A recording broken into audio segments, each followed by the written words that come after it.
கிறிஸ்து இயேசுவுக்குள் மிகவும் அன்பாக அழைக்கப்பட்ட அன்புக்குரிய சகோதர சகோதரிகள் அனைவருக்கும் முதலாவது நம்முடைய பிதாவாகிய தேவனாலும் நம் ஆண்டவராகிய இயேசு கிறிஸ்துவின் இன்ப நாமத்தினாலும் அன்பின் வாழ்த்துக்கள். இந்த ஒரு நாளிலும் கூட நம்முடைய தேவன் கிருபையாக நமக்கு ஒரு நாளை கூட்டி தந்து இந்த ஒரு வேளையிலும் கூட அவருடைய மென்மையான சத்தியங்களை நாம் தியானிப்பதற்கு நமக்கு கிருபை பாராட்டியிருக்கிறார். முதலாவது நம்முடைய தேவனுக்கு நாம் துதிகளையும் ஸ்தோத்திரங்களையும் தேர்ந்தெடுத்துக்கொள்வோம். அன்புக்குரிய சகோதர சகோதரிகளே, நாம் கடந்த வாரத்திலிருந்து அப்போஸ்தலனாகிய பவுலுடைய பிரயாணங்கள் அதை குறித்து நாம் தியானிச்சுட்டு வரோம். அதில் தேவன் நமக்கு என்ன படிப்பினைகளை வச்சுருக்கார் அப்படிங்கிறத நாம் தொடர்ந்து தியானிச்சுட்டு வரோம். சரி, இதில் கடந்த வாரத்தில் நாம் என்ன பார்த்தோம் அப்படின்னு ஒரு சின்னதாக ஞாபகப்படுத்திட்டு இந்த வார பாடத்துக்குள்ளே நம்ம கடந்து போகலாம். கடந்த வாரம் என்ன பார்த்தோம்? அப்போஸ்தலனாகிய பவுலுடைய ஆரம்ப கால அந்த ஊழியங்கள். இதில் அவருடைய அந்த முதல் சுவிசேஷ பிரயாணத்தை குறித்து கடந்த வாரத்தில் நாம் கொஞ்சம் டீட்டெயிலாக நம்ம தியானித்தோம். என்ன பார்த்தோம்? முதல்ல அப்போஸ்தலனாகிய பவுலும் பர்னபாவும் பாருங்கள், அந்த சிரியன் அந்தியோகியா அப்படிங்கிற அந்தியோகியாவில் இருக்கிற அந்த சபையிலிருந்து அவர்கள் அங்கே பிரயாணம் கிளம்புறாங்க. முதல்ல எங்கே வந்தாங்க அப்படின்னு நம்ம பார்த்தோம். சீப்புரு தீவு அப்படிங்கிற இடத்துக்கு அவங்க வராங்க. இந்த சீப்புரு தீவு என்ன பேஸில் வராங்க அப்படின்னு பார்க்கும்போது இது பர்னபாவுடைய ஊராக அங்கே இருக்குது. இதை நம்ம தியானித்தோம். சரி, இந்த சீப்புரு தீவில் என்ன ஒரு சம்பவம் நடந்துச்சு பாருங்கள். அங்கே தான் இந்த மாய வித்தைக்காரன் அப்படிங்கிற ஒரு மனுஷனை பார்க்குறாங்க. ஸோ அந்த கெட்டுப்போன தேவதூதர்களுடைய இன்ஃப்ளூயன்ஸில் இருக்கிற ஒரு மனுஷனை பார்க்குறாங்க. சரி, இப்போது இந்த மாய வித்தைக்காரனுடைய அதிபதி, அந்த அதிபதி அப்போஸ்தலனாகிய பவுல்கிட்ட சத்தியம் கேட்கறதுக்கு விருப்பமாக இருக்காங்க. ஆனால் இந்த மாய வித்தைக்காரன் இதை அங்கே தடை பண்ணி சத்தியத்துக்கு விரோதமாக எதிர்த்து நிற்கிறார். அப்போ தான் அப்போஸ்தலனாகிய பவுல் அங்கே ஒரு விஷயம் அங்கே பண்ணுறார், ஒரு ஜட்ஜ்மெண்ட் அங்கே ஒன்று கொடுக்குறார். ஸோ சில காலம் சூரியனை காணாமல் ஒரு குருடனாக இருப்பாய் அப்படின்னு சொல்லி சில விஷயங்கள் அங்கே நம்ம கடந்த வாரத்தில் தியானித்தோம். அதுக்கப்புறம் அங்கே என்ன நடக்குது அப்படின்னு நம்ம பார்க்கும்போது பாருங்கள், அங்கே இருந்து அடுத்தது பெர்கே பட்டணத்துக்கு வராங்க. இப்போது இந்த சீப்புரு தீவில் தான் நமக்கு ஒரு டீட்டெயில் நம்ம கவனித்தோம். கூடவே மார்க்குவாகிய யோவான் அவரும் இங்கே கூட வந்துட்டுருக்கார். ஸோ இப்போ சீப்புரு தீவிலிருந்து அடுத்து பெர்கே பட்டணத்துக்கு வரும்போது அந்த இடத்துல ஜான் மார்க் அவர் திரும்ப சில காரணங்களால் அவர் திரும்ப ஜெருசலேம் அவர் கிளம்பிடுறார்.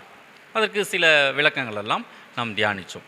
சரி, அதற்கப்புறம் பவுலும் பர்னபாவும் எங்கே போகிறாங்க பாருங்கள், அதுக்கு மேலே அந்தியோகியா அப்படிங்கிற ஒரு பட்டணத்துக்கு போகிறாங்க. இது பிசீதியன் அந்தியோகியா, அதாவது ஏசியா மைனரில் இருக்கிற அந்தியோகியா. அப்போது இங்கே என்ன நம்ம தியானித்தோம் அப்படின்னா, பொதுவாக அப்போஸ்தலனாகிய பவுல் எங்கே ஒரு ஊழியத்துக்கு போனாலும் முதல்ல யூதர்கள் மத்தியில் அந்த யூதர்களுடைய ஜெப ஆலயத்தில் போய் முதல்ல அங்கே சத்தியத்தை சொல்லுவார். இப்போ அந்த அடிப்படையில் இப்போ முதல்ல அந்தியோகியா பட்டணத்தில் இருக்கிற யூதர்களுடைய ஜெப ஆலயத்துக்கு போய் அங்கே சத்தியத்தை அங்கே சொல்கிறார். ஸோ ஒரு வாரம் அங்கே சத்தியத்தை சொல்கிறார். அங்கே சபைகளில் பார்த்தோம்னா யூதர்கள் இருக்காங்க. அப்போ புறஜாதிகளாக இருந்து யூத மதத்தை தழுவியவர்கள் அவங்களும் அங்கே இருக்காங்க. அப்போ இவங்க எல்லாருமே எங்கள் சத்தியத்தை கேட்கும்போது அப்போ இதில் இந்த புறஜாதியாராக இருந்து யூத மதத்திற்கு மாறிய சகோதரர்கள் அந்த சத்தியத்தில் நல்லா இம்ப்ரெஸ் ஆகி அடுத்த வாரமும் எங்களுக்கு இந்த சத்தியத்தை சொல்லுங்கள் அப்படின்னு அங்கே பவுல்கிட்ட கேட்குறாங்க. ஸோ அடுத்த வாரம் அப்போஸ்தலனாகிய பவுல் அங்கே வரும்போது நம்ம கடந்த வாரத்தில் தியானித்தோம், கொஞ்சம் குறைய பட்டணத்தார் அனைவரும் அங்கே குழுமியிருக்காங்க. ஸோ இதை பார்த்து பாருங்கள், யூதர்கள் சந்தோஷப்படாமல் பொறாமை அப்படிங்கிற ஒரு உணர்வுக்குள்ளே அங்கே போகிறாங்க. அதற்கப்புறம் அப்போஸ்தலனாகிய பவுலும் பர்னபாவும் அந்த இடத்துல தான் இதோ நாங்கள் புறஜாதிகள் இடத்தில் போகிறோம்னு சொல்லிட்டு அதுக்கப்புறம் அங்கேருந்து அப்படியே கடந்து வராங்க. இதெல்லாம் நம்ம கடந்த வாரத்தில் தியானித்தோம். இப்போது அங்கேருந்து எங்கே வராங்க அப்படின்னு பார்க்கும்போது பாருங்கள், அங்கேருந்து இக்கோனியா, அதுக்கப்புறம் லீஸ்திரா பட்டணத்துக்கு இக்கோனியா வராங்க. அங்கேயும் யூதர்களால் அங்கே பிரச்சனைகள் வருது, சத்தியத்தை சொல்ல முடியாதபடி லீஸ்திரா பட்டணத்துக்கு வராங்க. லீஸ்திராவில் என்ன நடந்துச்சு? ஒரு முக்கியமான சம்பவம் ஒன்று அங்கே நடந்துச்சு. பிறவியிலிருந்து சப்பானியாக இருந்த ஒரு மனுஷனை அப்போஸ்தலனாகிய பவுல் அங்கே குணப்படுத்துகிறார். அதற்கப்புறம் பாருங்கள், அங்கே என்ன நடக்குது அப்படின்னா, அங்கே அப்போஸ்தலனாகிய பவுலை அப்போ இந்த அங்கே இக்கோனியா இங்கிருந்தெல்லாம் பின்னாடியே ஃபாலோ பண்ணிட்டு வந்த அந்தியோகியா இங்கெல்லாம் இருந்து ஃபாலோ பண்ணிட்டு வந்த அந்த யூதர்கள் அப்போஸ்தலனாகிய பவுலை கல்லெறிந்து அங்கே மரித்து போனார்னு நினச்சி பட்டணத்துக்கு வெளியில் வீசிட்டு போயிடுவாங்க. ஸோ அப்பாருங்க சகோதரர்கள் எல்லாம் சூழ்ந்து நிற்கும்போது பவுல் அங்கே எந்திரிச்சு மறுநாளிலே உடனடியாக எந்திரிச்சு இந்த தெர்பை பட்டணத்துக்கு அவர் அங்கே ஊழியத்துக்கு போகிறார். ஸோ அங்கேயும் அவர் ஊழியத்தை நிறைவேற்றிட்டு திரும்ப வந்த வழியிலேயே சகோதரர்கள்லாம் சோர்ந்து போயிடுவாங்களே அப்படின்னு சொல்லி வந்த வழியிலேயே வந்து சகோதரர்கள் எல்லாம் சீஷர்கள் எல்லாம் திடப்படுத்திட்டு திரும்ப ஜெருசலேமுக்கு அங்கே வரார். இங்கே வந்தால் அவர்களுடைய சத்தியத்துக்கே அதாவது ஒரு அடிப்படையான விசுவாசத்திற்கே ஒரு அசைவு உண்டாக்குற மாதிரி ஒரு பயங்கரமான ஒரு பிரச்சனை ஒன்று இங்கே சபையில் நடந்துகிட்ருக்கு. என்ன பிரச்சனை பாருங்க, வாசிக்கலாம். அப்போஸ்தலர் 15ஆம் அதிகாரம் முதல் வசனம். அப்போஸ்தலர் 15ஆம் அதிகாரம் 1ஆம் வசனம். சிலர் யூதேயாவில் இருந்து வந்து, நீங்கள் மோசேயினுடைய முறைமையின்படியே விருத்த சேதனம் அடையாவிட்டால் ரட்சிக்கப்பட மாட்டீர்கள் என்று சகோதரருக்கு போதகம் பண்ணினார்கள். பாருங்க, இப்போ ஒரு சிலர் எங்கிருந்து வராங்க அப்படின்னா யூதேயாவிலிருந்து வராங்க. யார் இவங்க பாருங்க, இவங்களை குறித்து கலாத்தியரில் பவுல் அங்கே எழுதுகிறார். 2:4 கிறிஸ்து இயேசுவுக்குள் நமக்கு உண்டான சுயாதீனத்தை உளவு பார்த்து நம்மை நியாயப்பிரமாணத்திற்கு அடிமைகளாக்கும் பொருட்டாக பக்க வழியாய் நுழைந்த கள்ள சகோதரர் நிமித்தம் இப்படி ஆயிற்று. ஸோ இந்த சம்பவத்தை குறித்து இந்த கலாத்தியர் 2ஆம் அதிகாரத்தில் அங்கே சொல்லிட்டு வருவார். அப்போது பாருங்கள், இப்போ நியாயப்பிரமாணம் அப்படிங்கிற விஷயம் யூதர்கள் நியாயப்பிரமாணத்தில் இருந்தாங்க. இப்போ சத்தியத்துக்குள்ளே வந்ததுக்கப்புறம் நியாயப்பிரமாணத்துக்கு மேற்பட்ட நிலைமைக்குள்ளே நம்ம வரோம். ஆண்டவராகிய இயேசு கிறிஸ்து நியாயப்பிரமாணத்தை முற்றிலும் நிறைவேற்றி ஜெயித்தர்றார். அதற்கு மேலான நிலைமைக்குள்ளே வந்துடுறோம், அன்பின் பிரமாணம் அப்படிங்கிற விஷயத்துக்குள்ளே வந்துடுறோம். ஆனால் சத்தியத்துக்குள்ளே வந்ததுக்கப்புறமும் பாருங்கள், ஒரு சிலர் யூதர்கள் என்ன பண்ணியிருக்காங்க அப்படின்னா திரும்ப வந்து அந்தியோகியா பட்டணத்தில் வந்து இப்போ அங்கே இருக்கக்கூடிய புறஜாதியாராக இருந்து சத்தியத்துக்குள்ளே வந்த சகோதரர்கள் இருப்பாங்க இல்லையா, அவங்கக்கிட்ட என்ன சொல்கிறாங்க அப்படின்னா, நீங்களும் நியாயப்பிரமாணத்தை ஃபாலோ பண்ணணும், நியாயப்பிரமாணத்துக்கு அடிமைகள் ஆக்கும் பொருட்டாக இப்போ நீங்கள் நியாயப்பிரமாணத்தை ஃபாலோ பண்ணணும், விருத்த சேதனம் கட்டாயம் பண்ணணும், பண்ணுனா தான் நமக்கு ரட்சிப்பு அப்படின்னு சொல்லி சகோதரர்களுக்கு அங்கே தவறான உபதேசத்தை அங்கே போதகம் பண்ணுறாங்க. இது நிமித்தம் மிகப்பெரிய ஒரு வாக்குவாதம், ஒரு பெரிய பிரச்சனை ஒன்று அங்கே நடக்குது. வாசிக்கலாம். அப்போஸ்தலர் 15ஆம் அதிகாரம் 2ஆம் வசனம். அதனாலே அவர்களுக்கும் பவுல் பர்னபா என்பவர்களுக்கும் மிகுந்த வாக்குவாதமும் தர்க்கமும் உண்டான போது அந்த விஷயத்தின் நிமித்தம் பவுலும் பர்னபாவும் அவர்களை சேர்ந்த வேறு சிலரும் எருசலேமில் இருக்கிற அப்போஸ்தலரிடத்திற்கும் மூப்பரிடத்திற்கும் போக வேண்டும் என்று தீர்மானித்தார்கள். பாருங்க, உடனே என்ன பண்ணுறாங்க அப்படின்னா பாருங்க, அங்கே சபையில் பிரச்சனை வரும்போது, அதாவது ஹெட் குவார்ட்டர்ஸ் ஜெருசலேமில் இருக்கிற அப்போஸ்தலர்கள் அங்கே இருக்கிற அந்த சபைக்கு ஜெருசலேமுக்கு போகலாம். அங்கே போய் அப்போஸ்தலர்கிட்டையும் மூப்பர்களிடத்தையும் போய் இதை குறித்து நாம் பேசி நம்ம இதுக்கு ஒரு தீர்மானம் பண்ணணும் அப்படின்னு சொல்லிட்டு சகோதரர்கள் அங்கிருந்து பாருங்கள் 300 மைல் அந்தியோகியாவிலிருந்து ஜெருசலேம் பட்டணத்துக்கு அங்கேருந்து ட்ராவல் பண்ணி இப்போ ஜெருசலேம் வராங்க. ஜெருசலேமில் இங்கே அந்த ஒரு கவுன்சில், த ஜெருசலேம் கவுன்சில் இங்கே கூட்டப்படுகிறது. அப்போஸ்தலர்கள் மூப்பர்கள் இவங்கெல்லாம் அங்கே இருக்கிறாங்க. பாருங்கள், இப்போ ஆதி சபையில் ஒரு பெரிய பிரச்சனை வரும்போது இதை எப்படி டீல் பண்ணுறாங்க பாருங்கள். பிரச்சனைகள் தேவனாலே சில நேரங்களில் அனுமதிக்கப்படும். அப்போது தேவன் சில அனுபவங்களை அதன் மூலம் நமக்கு கொடுப்பார், சில தெளிவுகளையும் நமக்கு அங்கே கொடுப்பார். அப்போது இப்போ இந்த ஒரு பிரச்சனை வரும்போது இதை ஆதி சபை எப்படி டீல் பண்ணுறாங்க வாசிக்கலாம். அப்போஸ்தலர் 15ஆம் அதிகாரம் 7ஆம் வசனம்.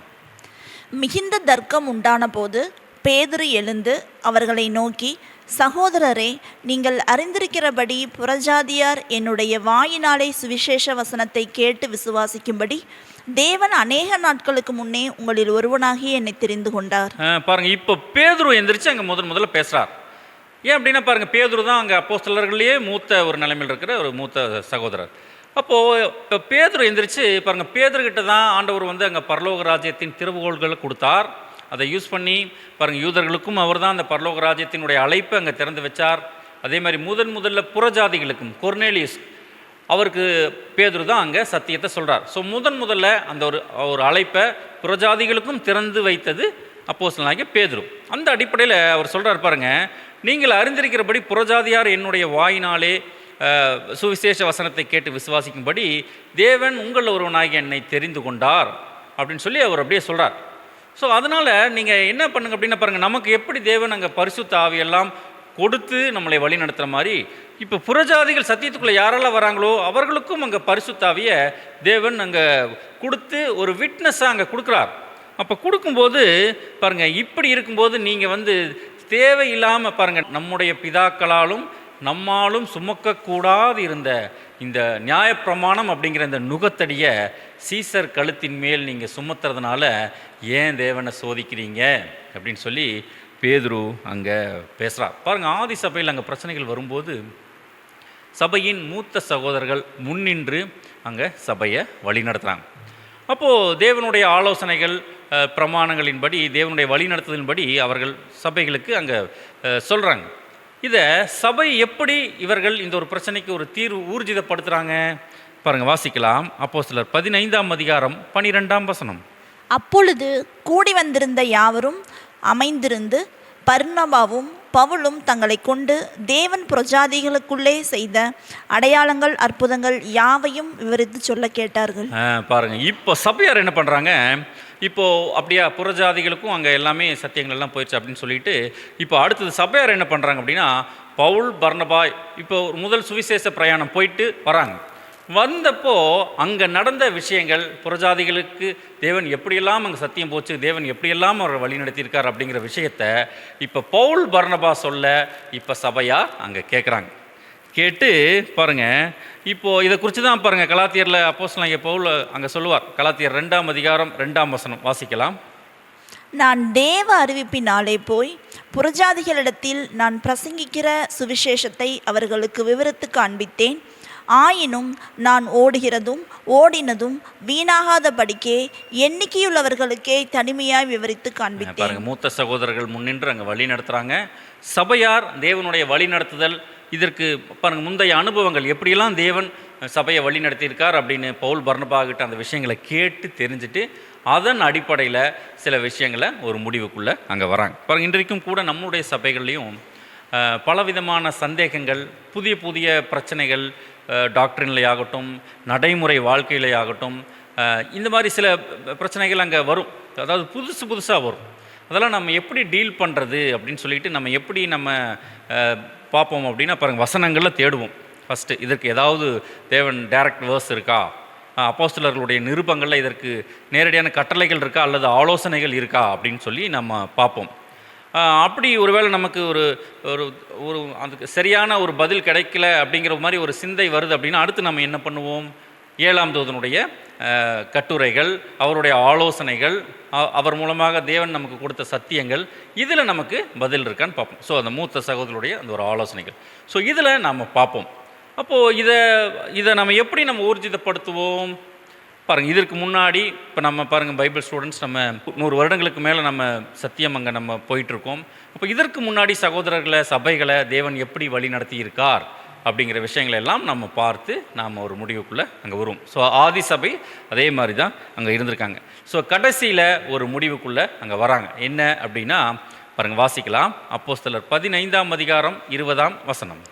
விக்கிரகங்களுக்கு படைத்த அசுசியானவைகளுக்கும் வேசித்தனத்திற்கும் நெருங்குண்டு செத்தத்திற்கும் இரத்தத்திற்கும் விலகியிருக்கும்படி அவர்களுக்கு நாம் எழுத வேண்டும் என்றும் நான் தீர்மானிக்கிறேன். பாருங்க, கடைசியாக யாக்கோபு எந்திரிச்சு ஸோ அவசியமான இந்த விஷயங்களை தவிர வேறு எதுவும் நம்ம நியாயப்பிரமாணத்தின்படி சத்தியத்துக்குள்ளே வர புறஜாதிகளை நம்ம ஃபோர்ஸ் பண்ணிட வேண்டாம், பண்ணக்கூடாது அப்படின்னு சொல்லி சில தீர்மானங்களை அங்கே எடுக்கிறாங்க.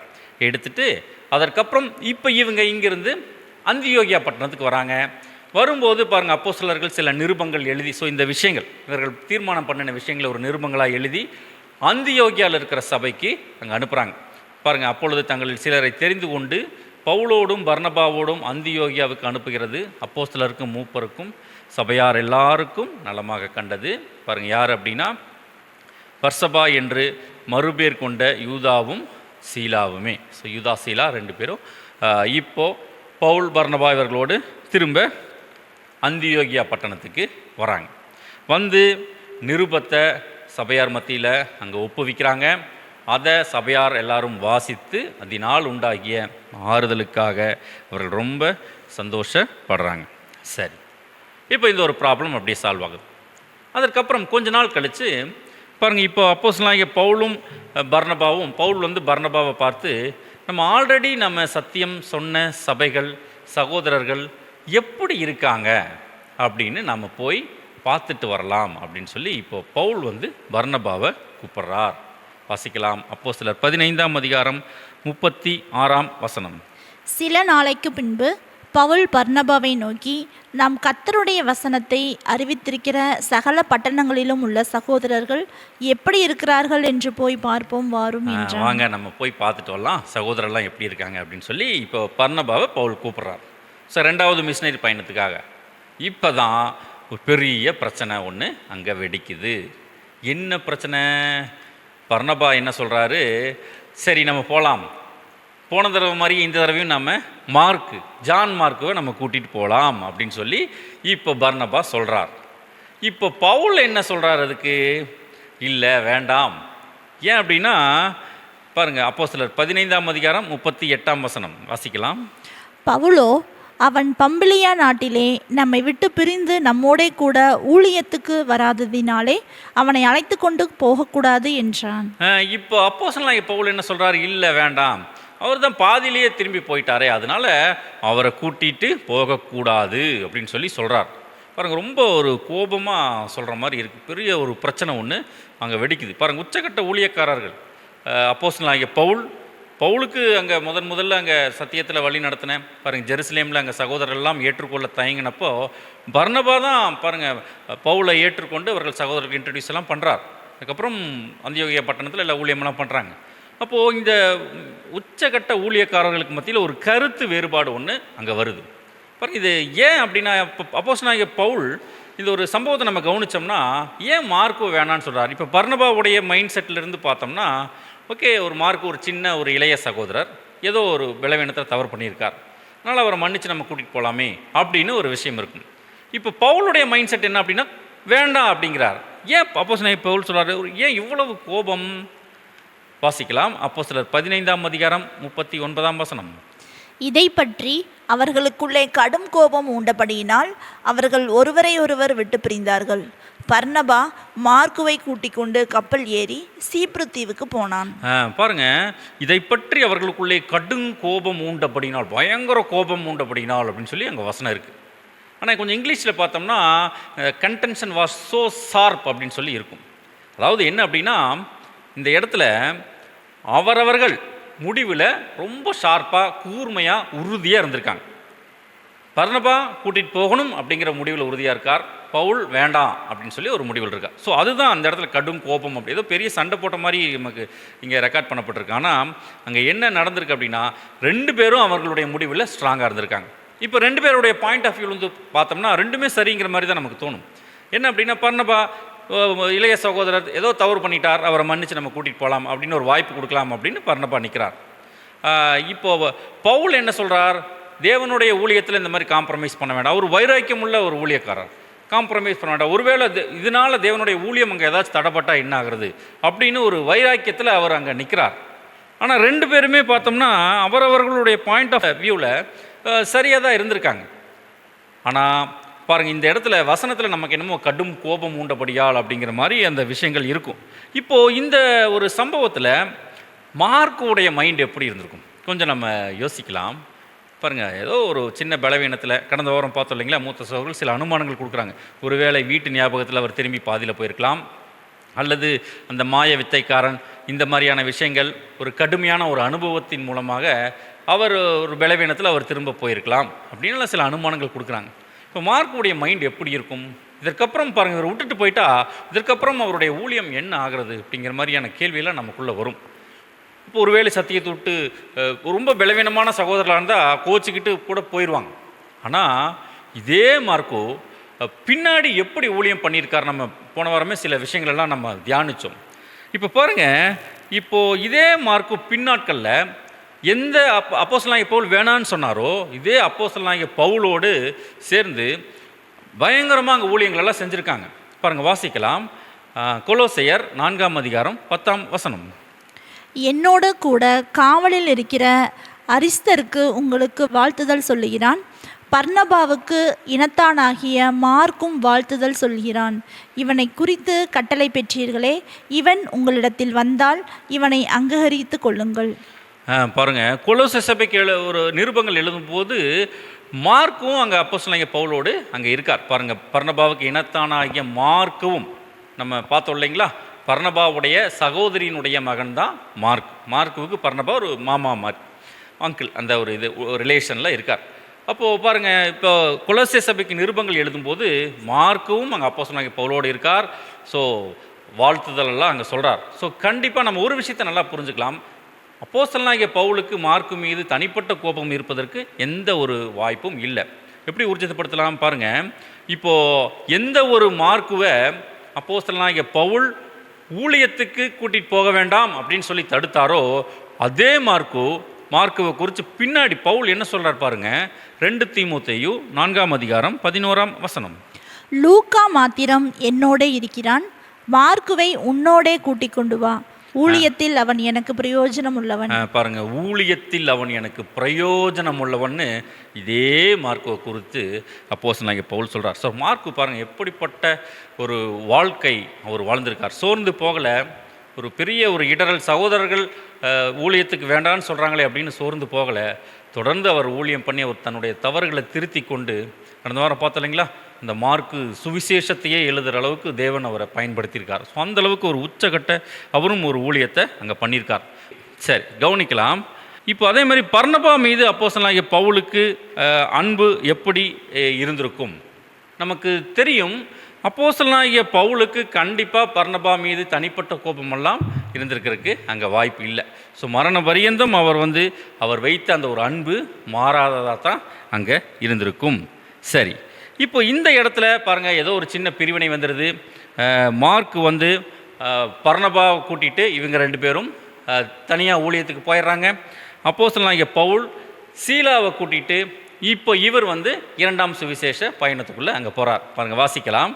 அப்போஸ்தலர் 15ஆம் அதிகாரம் 40-41 வசனங்கள். பவுலோ சீலாவை தெரிந்து கொண்டு சகோதரராலே தேவனுடைய கிருபைக்கு ஒப்புவிக்கப்பட்டு புறப்பட்டு சீரியாவிலும் சிலிசியாவிலும் தெரிந்து சபைகளை திடப்படுத்தினான். பாருங்கள், இப்போது இவங்க மார்க்குவும் பர்னபாவும் சீப்புரு தீவுக்கு போயிடுறாங்க. பவுல் சீலாவை கூட்டிகிட்டு ஆல்ரெடி போன அந்த பட்டணங்களுக்குள்ளே போய் அங்கே சபைகளை திடப்படுத்துகிறார். ஸோ அப்போஸ்தலனாகிய பவுலுடைய 2ஆம் மிஷனரி பயணம் அங்கே ஸ்டார்ட் ஆகுது. பாருங்கள், எங்கே போகிறாங்க ஃபஸ்ட்டு. வழக்கம் போல் ஆல்ரெடி அவங்க போன அந்த தெர்பை லீஸ்திரா பட்டணங்களுக்கு அங்கே போகிறாங்க. சரி, இப்போ பவுலும் சீலாவும் போகிறாங்க.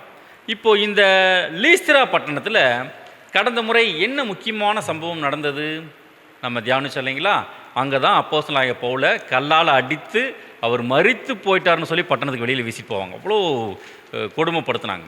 ஆனால் அவர் பட்ட அந்த கஷ்டத்துக்கெல்லாம் பலனாக இப்போது 2வது பிரயாணத்தில் போகும்போது ஒரு மிக முக்கியமான ஒரு சகோதரரை பார்க்குறார். அப்போஸ்தலனாகிய பவுலுக்கு பிற்பாடு சபைகளை எல்லாம் வழி நடத்தின ஒரு முக்கியமான ஒரு சகோதரர். பாருங்கள், யார் இவர் தான் இப்போ லீஸ்திரால முதல்ல மீட் பண்ணுறார். பாருங்கள், அப்போ ஒரு இளைய சகோதரராக இருக்கார். வாசிக்கலாம். அப்போஸ்தலர் 16ஆம் அதிகாரம் 1 வசனம். அதன் பின்பு அவன் தெர்பைக்கும் லீஸ்திராவுக்கும் போனான். அங்கே தீமோத்தேயு எனப்பட்ட ஒரு சீஷன் இருந்தான். அவன் தாய் விசுவாசமுள்ள யூத ஸ்திரீ, அவன் தகப்பன் கிரேக்கன். பாருங்க, இங்கே இந்த லீஸ்திரால தான் தீமோத்தேயுவை முதல்ல பார்க்குறார். இந்த தீமோத்தேயு எப்படிப்பட்ட ஒரு சகோதரராக இருக்கார்? ஒரு இளைய சகோதரர் தான்.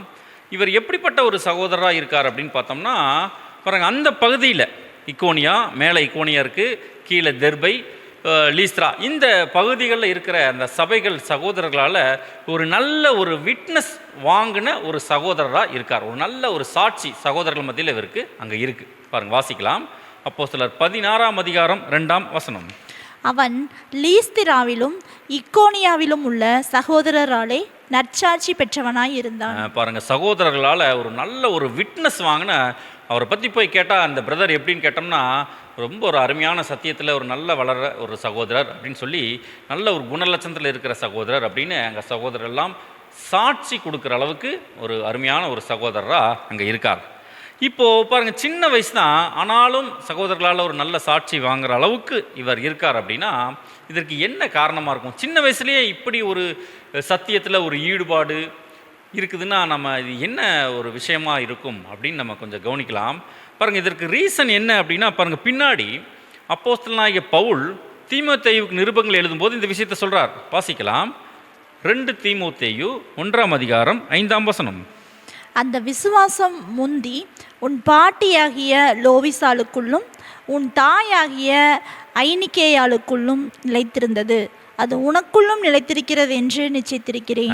பாருங்க, இந்த ஒரு விஷயம் எப்படி வந்திருக்கான், அப்படியே வழி வழியாக வந்திருக்கு பாருங்க. இப்போ தீமோத்தேயுடைய பாட்டிக்கு லோவிசாள், இவங்களும் நல்ல ஒரு விசுவாசத்தில் இருக்காங்க. இது அப்படியே டிரான்ஸ்ஃபர் ஆகி தீமோத்தேயுவுக்கும் வருது பாருங்க. இது நம்ம எப்படி சொல்லலாம் அப்படின்னா, வளர்ப்பு எப்படி குழந்தைகளை நம்ம வளர்த்துறோமோ அதே மாதிரி தான் அவங்க வருவாங்க, விசுவாசத்தில் வளருது. இது ஒரு விஷயம். இன்னொரு விஷயம், நாம் எப்படி இருக்குமோ அதை பார்த்து தான் குழந்தைகளும் அங்கே வளருவாங்க.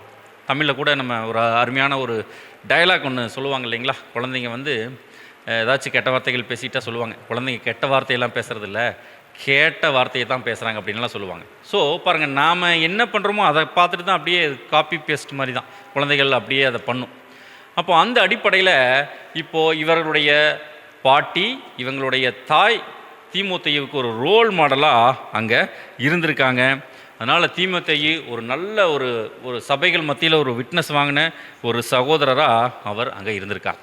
சரி, இப்போது தீமோத்தேயுவை பற்றி சபைகளில் கேட்டால் ஒரு நல்ல ஒரு சாட்சியில் ஒரு சகோதரராக இருந்திருக்கார். இப்போ நம்மை பற்றி பிரதர், இந்த பிரதர் எப்படி அப்படின்னு யாராவது கேட்குறாங்க அப்படின்னா, நம்ம சபைகள் நம்மை பற்றி என்ன சொல்லும்? இது நம்ம தனிப்பட்ட முறையில் நாமளே நம்ம சிந்தித்து பார்த்துக்கலாம்.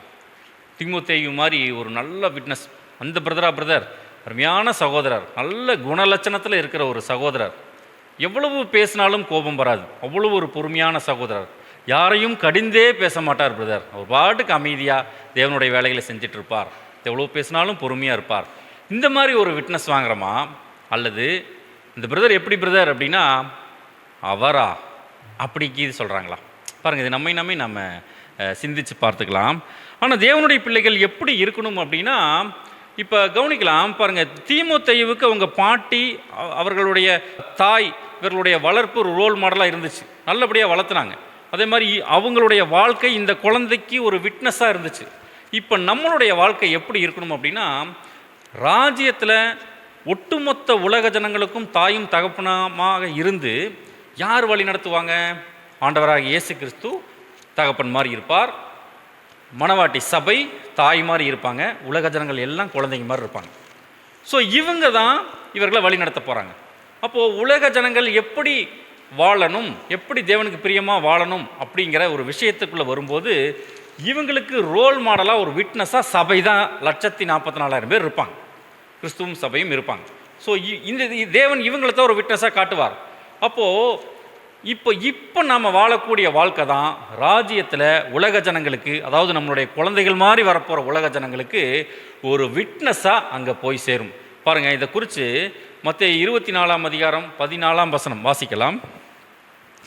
ராஜ்யத்தினுடைய இந்த சுவிசேஷம் பூலோகம் எங்கும் உள்ள சகல ஜாதிகளுக்கும் சாட்சியாக பிரசங்கிக்கப்படும், அப்போது முடிவு வரும். பாருங்கள், இந்த சுவிசேஷ முடிவை குறித்து இப்போ ஆண்டவர் அங்கே சொல்லிட்டு வருவார். சொல்லும்போது பாருங்கள், இந்த ராஜ்யத்தினுடைய இந்த சுவிசேஷம் பூலோகம் எங்கும் உள்ள சகல ஜாதிகளுக்கும் சாட்சியாக பிரசங்கிக்கப்படும், ஒரு விட்னஸாக போய் சேரும். 144,000 சாட்சிகள் தாங்கள் சொல்லக்கூடிய சத்தியத்திற்கு ஒரு சாட்சியாக வாழ்ந்து முடிப்பாங்க. முடிக்கும்போது முடிவு வரும். அப்போது நம்மளுடைய வாழ்க்கை ஒரு விட்னஸாக உலக ஜனங்களுக்கு இப்போ போகணும். பின்னாடி ராஜ்யத்தில் இந்த வாழ்க்கை எல்லாம் அவர்களுக்கு அங்கே தேவன் காட்டுவார். அதன் மூலம் ஒட்டுமொத்த உலக ஜனங்களும் அங்கே சத்தியத்துக்குள்ளே தேவனுக்கு பிரியமான ஒரு வாழ்க்கைக்குள்ளே ராஜ்யத்தில் அங்கே வருவாங்க. பாருங்கள், உலகத்துக்கே சாட்சியாக இருக்கக்கூடிய நாம் இப்போது நம்முடைய சபைகளில் நாம் எப்படி இருக்கோம்? ஒரு சாட்சியுள்ள வாழ்க்கை நாம் வாழ்கிறோமா? நம்மை நாமே நம்ம நிதானித்து பார்த்து கொள்ளலாம். ஒருவேளை அந்த மாதிரி சாட்சியுள்ள நம்ம வாழ்க்கை நம்ம வாழலை அப்படின்னா அதற்காக தான் தேவன் இந்த ஒரு படிப்பினைகள் பாடங்கள்லாம் நமக்கு கொடுக்குறார். தீமோத்தேயுவை நமக்கு ஒரு ரோல் மாடலாக அங்கே முன்னாடி வைக்கிறார். பாருங்கள், எப்படியெல்லாம் முன்னாடி ஆதி சபையில் வாழ்ந்திருக்காங்க. அன்புக்குரிய சகோதர சகோதரிகளே, நீங்களும் இந்த ஒரு சாட்சியுள்ள வாழ்க்கையை வாழுங்க அப்படின்னு தேவன் நமக்கு இந்த ஒரு விஷயங்களை நமக்கு முன்னாடி அங்கே வைக்கிறார்.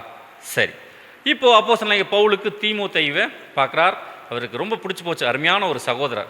அதனால் என்ன அவர் பவுல் என்ன பண்ணுறாருன்னு, இவர் நம்ம கூட ஊழியத்துக்கு கூட்டிகிட்டு போகலாம் அப்படின்னு சொல்லி பவுல் அங்கே டிசைட் பண்ணுறார். பாருங்கள், இப்போ டிசைட் பண்ணி கூட்டிகிட்டு போகும்போது ஒரு முக்கியமான ஒரு விஷயத்தை இப்போ அப்போஸ்தலனாகிய பவுல் தீமோத்தேயுவுக்கு பண்ணுறார். என்ன பண்ணுறார் வாசிக்கலாம். அப்போஸ்தலர் 16ஆம் அதிகாரம் 3ஆம் வசனம். அவனை பவுல் தன்னுடனே கூட்டிக் கொண்டு போக வேண்டும் என்று விரும்பி அவனுடைய தகப்பன் கிரேக்கன் என்று அவ்விடங்களில் இருக்கும் யூதர்கள் எல்லாரும் அறிந்திருந்தபடியால் அவர்கள் நிமித்தம் அவனுக்கு விருத்த சேதனம் பண்ணினான். பாருங்க, இப்போ தான் நம்ம கொஞ்ச நேரத்துக்கு முன்னாடி நம்ம பார்த்தோம். அதாவது முதல் பயணத்தை முடிச்சுட்டு வரும்போது சபையில் ஒரு பிரச்சனை இருந்துச்சு. அதில் விருத்த சேதனம் பண்ண சொல்லி கள்ள சகோதரர் உள்ள வரும்போது பவுலும் பர்னபாவும் அவ்வளோ கோபப்பட்டு ஜெருசலேம் போய் அதை குறித்து ஒரு தீர்மானமெல்லாம் பண்ணிட்டு வந்தாங்க, தேவையில்லை இந்த மாதிரியான விஷயங்கள் அப்படின்னு. அப்போது இப்போ பாருங்கள், அப்போஸ்தலனாகிய பவுல் இப்போ இவர் மாத்திரம் விருத்த சேதனம் பண்ணலாமா, தீமோத்தேயுக்கு விருத்த சேதனம் பண்ணுறார், இது சரியா அப்படின்னு நமக்கு ஒரு பெரிய கேள்வி ஒன்று வருது. இப்போ இவருக்கு இப்போ தீமோத்தேயுக்கு விருத்த சேதனம் பண்ணினது சரியா அப்படின்னு ஒரு கேள்விக்குள்ள வந்தோம்னா இதில் தவறு இல்லை. ஏன் அப்படின்னா பாருங்கள், 16:1 அங்கே தீமோத்தேயு எண்ணப்பட்ட ஒரு சீசன் இருந்தான், அவன் தாய் விசுவாசம் உள்ள யூத ஸ்திரீ. ஸோ அவங்க அம்மா ஒரு யூத ஸ்திரீ. அதனால அந்த அடிப்படையில் இப்போ தீமோத்தேயு விருத்த சேதனம் பண்ணுறதுல ஒன்றும் தவறு இல்லை. ஆனால் சத்தியத்துக்குள்ளே வந்துட்டாங்களே, விருத்த சேதனம் பண்ணணும் அவசியமே இல்லையே, அப்புறம் ஏன் விருத்த சேதனம் பண்ணுறார்? பண்ணுறதுல ஒன்றும் தவறு இல்லை, ஆனால் ஏன் பண்ணணும் அப்படின்னு ஒரு கேள்விக்குள்ளே வந்தால் அதனுடைய பவுல் பண்ணினதனுடைய நோக்கம் பாருங்கள். இப்போ பாருங்கள், அவனை பவுல் தன்னுடனே கூட்டிக் கொண்டு போக வேண்டுமென்று விரும்பி பாருங்கள், அவனுடைய தகப்பன் கிரேக்கன் என்று அவ்விடங்களில் இருக்கும் யூதர்கள் எல்லாம் அறிந்திருந்தபடியால் அவர்கள் நிமித்தம் அவனுக்கு விருத்த சேதனம் பண்ணினான். அப்படின்னா தீமோத்தேயுவுடைய அப்பா ஒரு கிரேக்கர், அம்மா தான் யூதஸ்திரீ. யூதஸ்திரியாக இருக்கனால விருத்த சேதனம் பண்ணுறது தப்பு இல்லை. அதே நேரத்தில் இப்போ சத்தியத்துக்குள்ள வந்ததுக்கப்புறம் பண்ணி ஆகணுங்கிற எந்த கட்டாயமும் இல்லை. ஆனால் ஏன் பண்ணுறார்? இவருடைய தகப்பன் கிரேக்கனாக இருக்கிறதுனால இப்போது பவுல் தீமோத்தேயுவை ஊழியத்தை கூட்டிகிட்டு போகிறார். போகும்போது அங்கே இருக்கக்கூடிய யூதர்கள், அதாவது முதல்ல ஜெபாலயத்தில் தான் போய் அங்கே சத்தியத்தை யூதர்கள் மத்தியில் தான் அங்கே சொல்ல போகிறாங்க. அதற்கப்புறம் யூத மதத்தை ஏற்றுக்கொண்ட புறஜாதிகள் மூலமாக புறஜாதிகள் அப்படியே சத்தியம் ஸ்ப்ரெட் ஆகும். ஆனால் இதுக்கு சத்தியம் போகிறதுக்கு முதல்ல யூதர்கள் தீமோத்தேயுவை ஏற்றுக்கொள்ளணும். இவங்க தகப்பன் ஒரு கிரேக்கராக இருக்கிறதுனால யூதர்கள் இல்லை இவர் புறஜாதி, விருத்த சேதனம் பண்ணாதவர், அதனால் இவரை நம்ம ஏற்றுக்கக்கூடாது அப்படின்னு சொல்லி அவர்கள் தடை பண்ணுறதுக்கு ஒரு வாய்ப்புண்டு. ஸோ ஊழியம் அதனால் தடைபடுவதற்கும் வாய்ப்புண்டு. அப்போது ஊழியம் சத்தியம் எல்லாருக்கும் போகணும் அப்படிங்கிற ஒரு விஷயத்துக்காக அவருடைய தகப்பன் கிரேக்கனாக இருந்ததுனால யூதர்கள் இப்போ ஏற்றுக்கொள்ளணும் அப்படிங்கிற ஒரு விஷயத்துக்காக இவர் அங்கே விருத்த சேதனம் அங்கே பண்ணுறார். ஸோ அதே நேரத்தில் பண்ணுறதுனாலே ஒன்றும் தவறில்லை. ஏன் அப்படின்னா இவருடைய தாய் யூத ஸ்திரீ.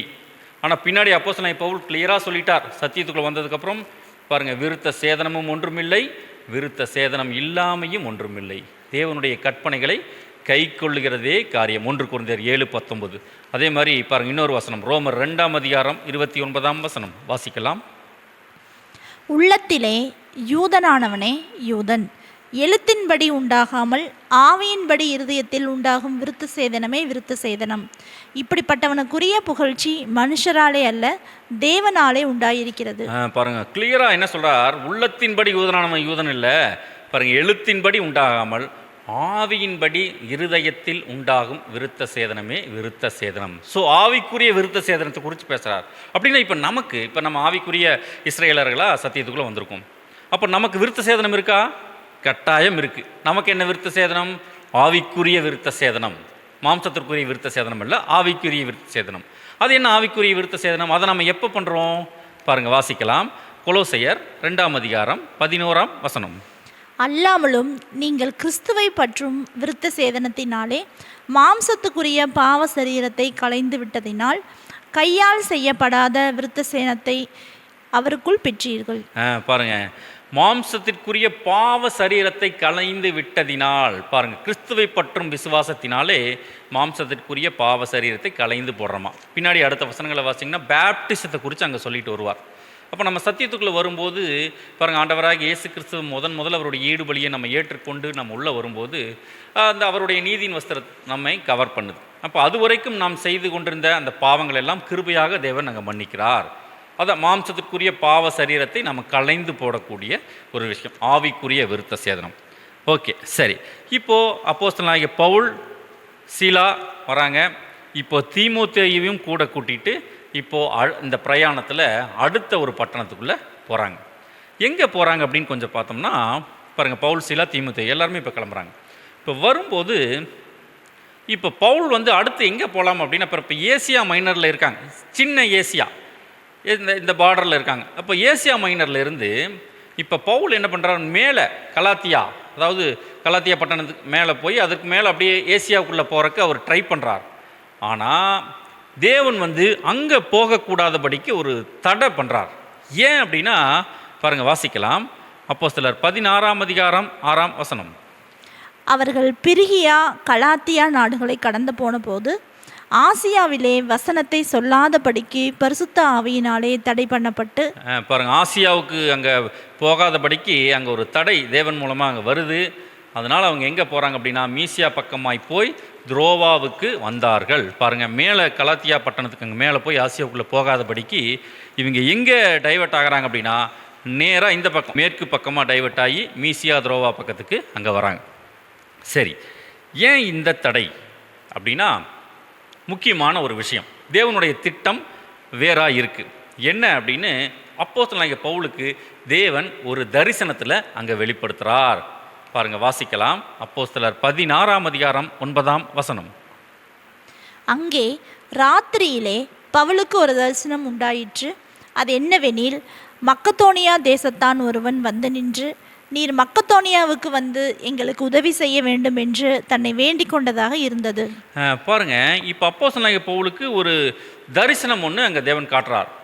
அப்போது இந்த தரிசனத்தில் என்ன பார்க்குறார் அப்படின்னா, மக்கதோனியா தேசத்தான், அதாவது மேசிடோனியா இந்த பக்கம் மேற்கு பக்கம். இப்போது மக்கதோனியா தேசத்தான் ஒருவன் வந்து, நீங்கள் வந்து எங்களுக்கு உதவி செய்ய வேண்டும் என்று தன்னை வேண்டிக் கொண்டதாக ஒரு தரிசனம். நீங்கள் வந்து எங்களுக்கு உதவி செய்யுங்க அப்படின்னு ஒரு மக்கதோனியா தேசத்தான், மேசிடோனியா, கிரீஸ், அந்த ஒரு தேசத்தான் வந்து இப்போ வந்து பவுல்கிட்ட வேண்டிக்கிறார். ஸோ அதனால தான் பாருங்கள், இப்போ தேவனால் அங்கே ஒரு தடை அங்கே ஒன்று வருது. இவங்க நேராக மேலே ஆசியாவுக்குள்ளே போகாமல் இப்போது எந்த பக்கம் வராங்க அப்படின்னா, பாருங்கள், இப்போ துரோவாலிருந்து கிளம்பி மேற்கு பக்கமாக யூரோப், மக்கதோனியா, பாருங்கள், ஐரோப்பா கண்டத்துக்குள்ளே என்ட்ரி ஆகிறாங்க. யார் யார் வராங்க பாருங்கள், நம்ம ஆல்ரெடி பார்த்தோம். பவுல் வரார், சீலா வராங்க, இப்போ கூட தீமோத்தேயுவும் கூட்டிகிட்டு வரார். கூட இன்னொரு முக்கியமான ஒரு சகோதரரும் இந்த ஒரு பிரயாணத்தில் கூடயே வந்துட்டுருக்கார். யார் அவர் பாருங்கள், முதல்ல இப்போ ஏசியா மைனரில் அங்கே சத்தியம் சொல்லிட்டாங்க முதல் பிரயாணத்திலேயே. இப்போ அடுத்தது 2ஆம் பிரயாணத்தில் இப்போ எங்கே சத்தியம் போகுது அப்படின்னா, மக்கதோனியா, அதாவது ஐரோப்பா கண்டத்துக்கு முதல்ல அங்கே சத்தியம் போகுது. பாருங்கள், இந்த ஐரோப்பா கண்டத்தில் ரொம்ப ஆச்சரியமான விஷயம், முதல்ல சத்தியத்துக்குள்ளே வந்த ஒரு நபர் யாருன்னு நம்ம பார்க்க போகிறோம். அதே மாதிரி முதல் சபை, அந்த சபை எப்படி இருந்தது அதுவும் நம்ம பார்க்க போகிறோம். இப்போ மக்கதோனியாக்குள்ளே என்டர் ஆகிறாங்க. பவுல், சீலா, தீமோத்தேயு, கூட இன்னொருத்தரும் வரார். யார் அவர்? வாசிக்கலாம். அப்போஸ்தலர் 16:10 அந்த தரிசனத்தை அவன் கண்டபோது, அவர்களுக்கு சுவிசேஷத்தை அறிவிக்கும்படி கர்த்தர் எங்களை அழைத்தார் என்று நாங்கள் நிச்சயித்து கொண்டு உடனே மக்கதோனியாவுக்கு புறப்பட்டு போக பிரயத்தனம் பண்ணி, துரோவாவில் கப்பல் ஏறி சமோத்திராக்கே தீவுக்கும் மறுநாளிலே நெயாபோலி பட்டணத்துக்கும் நேராய் ஓடி. பாருங்க, இப்போ தரிசனத்தை பார்த்தோன்னே இப்போ தேவன் நம்மளை எங்கே கூப்பிட்டுருக்காருன்னு இவங்க கண்டுபிடிச்சிட்டாங்க. ஓ, மேசிடோனியா நம்ம போகணும், கிரீஸ், அதாவது கிரேக்கர்கள் இருக்கக்கூடிய இந்த கிரேக்க பட்டணம், அங்கே நம்ம போகணும் அப்படின்னு சொல்லி ஐரோப்பா கண்டத்துக்குள்ளே யார் யார் போகிறாங்க அப்படின்னா, பாருங்கள், நாங்கள் நிச்சயித்து கொண்டு. இப்போ நாங்கள் அப்படின்னு யார் சொல்கிறா பாருங்கள், இந்த அப்போஸ்தலர் நடவடிக்கையில் யார் எழுதுனது நமக்கு தெரியும், லூக்கா தான் அங்கே எழுதுகிறார். அப்போ கூடவே லூக்காவும் இந்த 2வது பிரயாணத்தில் போயிட்டுருக்கார். இப்போ பாருங்கள், 4 பேர் அங்கே முக்கியமான சகோதரர் போயிட்டுருக்காங்க. பவுல், சீலா, தீமோத்தேயு, கூட லூக்காவும் போகிறார். ஸோ இவங்க எல்லோரும் வராங்க. பாருங்கள், இப்போ ஐரோப்பா கண்டத்துக்குள்ளே உள்ள என்ட்ரி ஆகிறாங்க. இப்போ ஐரோப்பா கண்டத்தில் முதல்ல எந்த பட்டணத்துக்குள்ளே நுழையிறாங்க, அல்லது எந்த ஒரு சபை முதலாக இந்த ஐரோப்பா கண்டத்தில் ஸ்தாபிக்கப்பட்டது பாருங்கள், வாசிக்கலாம்.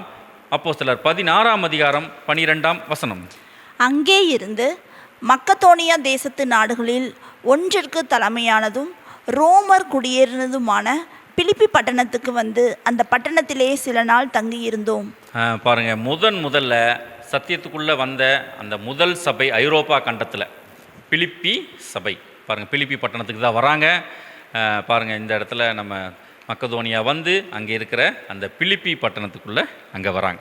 ஸோ முதல் ஐரோப்பா பட்டணம், யூரோப்பியன் சிட்டி வந்து பிலிப்பி பட்டணம், பிலிப்பி சபை, இதுதான் சத்தியத்துக்குள்ளே வருது. ஓகே, இங்கே வந்துடுறாங்க. இப்போ இங்கே வந்துட்டு இங்கே என்ன பண்ணுறாங்க அப்படின்னா பாருங்கள், வழக்கம் போல் முதல்ல எங்கே வந்தாலும் அங்கே இருக்கக்கூடிய ஒரு ஜெப ஆலயத்தில் போய் தான் இவர்கள் சத்தியம் சொல்லுவாங்க. யூதர்களுடைய ஜெப ஆலயத்தில் போய் சத்தியம் சொல்லுவாங்க. ஆனால் இங்கே ஒரு விஷயம் ஒன்று நடக்குது. இப்போ இங்கே என்ன பிரச்சனை அப்படின்னா, இந்த பிலிப்பி பட்டணத்தில் யூதர்களுடைய ஜெபாலயமே அங்கே இல்லை. ஏன்னு தெரியல. பின்னாடி பார்க்கலாம். இங்கே யூதர்கள்லாம் இருக்காங்க, ஆனால் இவர்களுக்குரிய ஒரு ஜெப ஆலயம் அங்கே இல்லை. ஏன் இல்லை பாருங்க. அதனால இவங்க ஜெபாலயம் இல்லாதனால இவங்கெல்லாம் எங்கே கூடுறாங்க அப்படின்னா பாருங்க, இவர்கள் எல்லாம் சேர்ந்து ஒரு ஆற்றங்கரையில் கூடி அங்கே எல்லாம் ஜெபம் பண்ணிட்டு இருக்காங்க. வாசிக்கலாம். அப்போஸ்தலர் 16ஆம் அதிகாரம் 13ஆம் வசனம். ஓய்வு நாளில் நாங்கள் பட்டணத்துக்கு வெளியே போய் ஆற்றின் அருகே வழக்கமாய் ஜெபம் பண்ணுகிற இடத்தில் உட்கார்ந்து அங்கே கூடி வந்த ஸ்திரீகளுக்கு உபதேசித்தோம். பாருங்க, ஆற்றின் அருகே இவங்கெல்லாம் அங்கே கூடி அங்கே ஒரு ஜெபம் பண்ணுறாங்க. இப்போ அங்கே கூடி வர்ற அந்த சகோதரிகளுக்கு இப்போ சத்தியம் சொல்கிறாங்க. பாருங்க, ஒரு முக்கியமான ஒரு சகோதரி இப்போ இந்த சத்தியத்தை கேட்குறாங்க. யார் அவங்க பாருங்க, வாசிக்கலாம். அப்போஸ்தலர் 16ஆம் அதிகாரம் 14ஆம் வசனம். அப்பொழுது தியத்தீரா ஊராளும் இரத்தாம்பரம் விற்கிறவளும் தேவனை வணங்குகிறவளும் ஆகிய லீதியாள் என்னும் பேருள்ள ஒரு ஸ்திரீ கேட்டுக்கொண்டிருந்தாள். பவுல் சொல்லியவைகளை கவனிக்கும்படி கர்த்தர் அவள் இருதயத்தை திறந்தருளினார். பாருங்க, இந்த ஒரு சகோதரி, அருமையான ஒரு சகோதரி. இவங்க எந்த ஊர் அப்படின்னா தியத்தீரா, இது ஏசியா மைனரில் இருக்கிற ஒரு ஊர், அந்த ஊர்க்காரங்க. அதே மாதிரி இவர்களுடைய வேலை பார்த்தோம்னா பாருங்க, பிஸ்னஸ் பார்த்தோம்னா ரத்தாம்பரம் விற்கிற ஒரு தொழில் பண்ணிகிட்ருக்காங்க. அதாவது ஏதோ ஒரு நெசவு தொழில், துணி சம்மந்தப்பட்ட ஒரு தொழில் அவர்கள் அங்கே செஞ்சிட்ருக்காங்க. நல்ல ஒரு செல்வாக்கு மிகுந்த ஒரு சகோதரியாக அங்கே இருக்கிறாங்க. ஒரு நல்ல ஒரு வெல்த் ஒரு சகோதரி. அதே நேரத்தில் இவர்கள் தேவனை வணங்கக்கூடிய ஒரு சகோதரி. பாருங்கள், இவங்க ஒரு புறஜாதி சகோதரி தான், ஆனாலும் யூத மதத்தை ஏற்றுக்கொண்டு அங்கே உண்மையான தேவனை, யாவே தேவனை அவர்கள் வணங்கி கொண்டிருந்த ஒரு சகோதரி. இவங்களுடைய பேர் என்னென்னு பார்த்தோம்னா லீதியாள் அப்படின்னு சொல்லி அங்கே இருக்கும். இதுக்கு சில ஆராய்ச்சியாளர்கள் என்ன சொல்கிறாங்க அப்படின்னு பார்த்தோம்னா, இந்த தியத்தீரா ஊர் அப்படிங்கிற இந்த ஒரு ஊர் இருக்கு இல்லைங்களா, இது இருக்கக்கூடிய அந்த ஒரு பட்டணம், அதாவது ஒரு மாகாணம், அந்த மாகாணத்தினுடைய பேர் தான் லீடியா.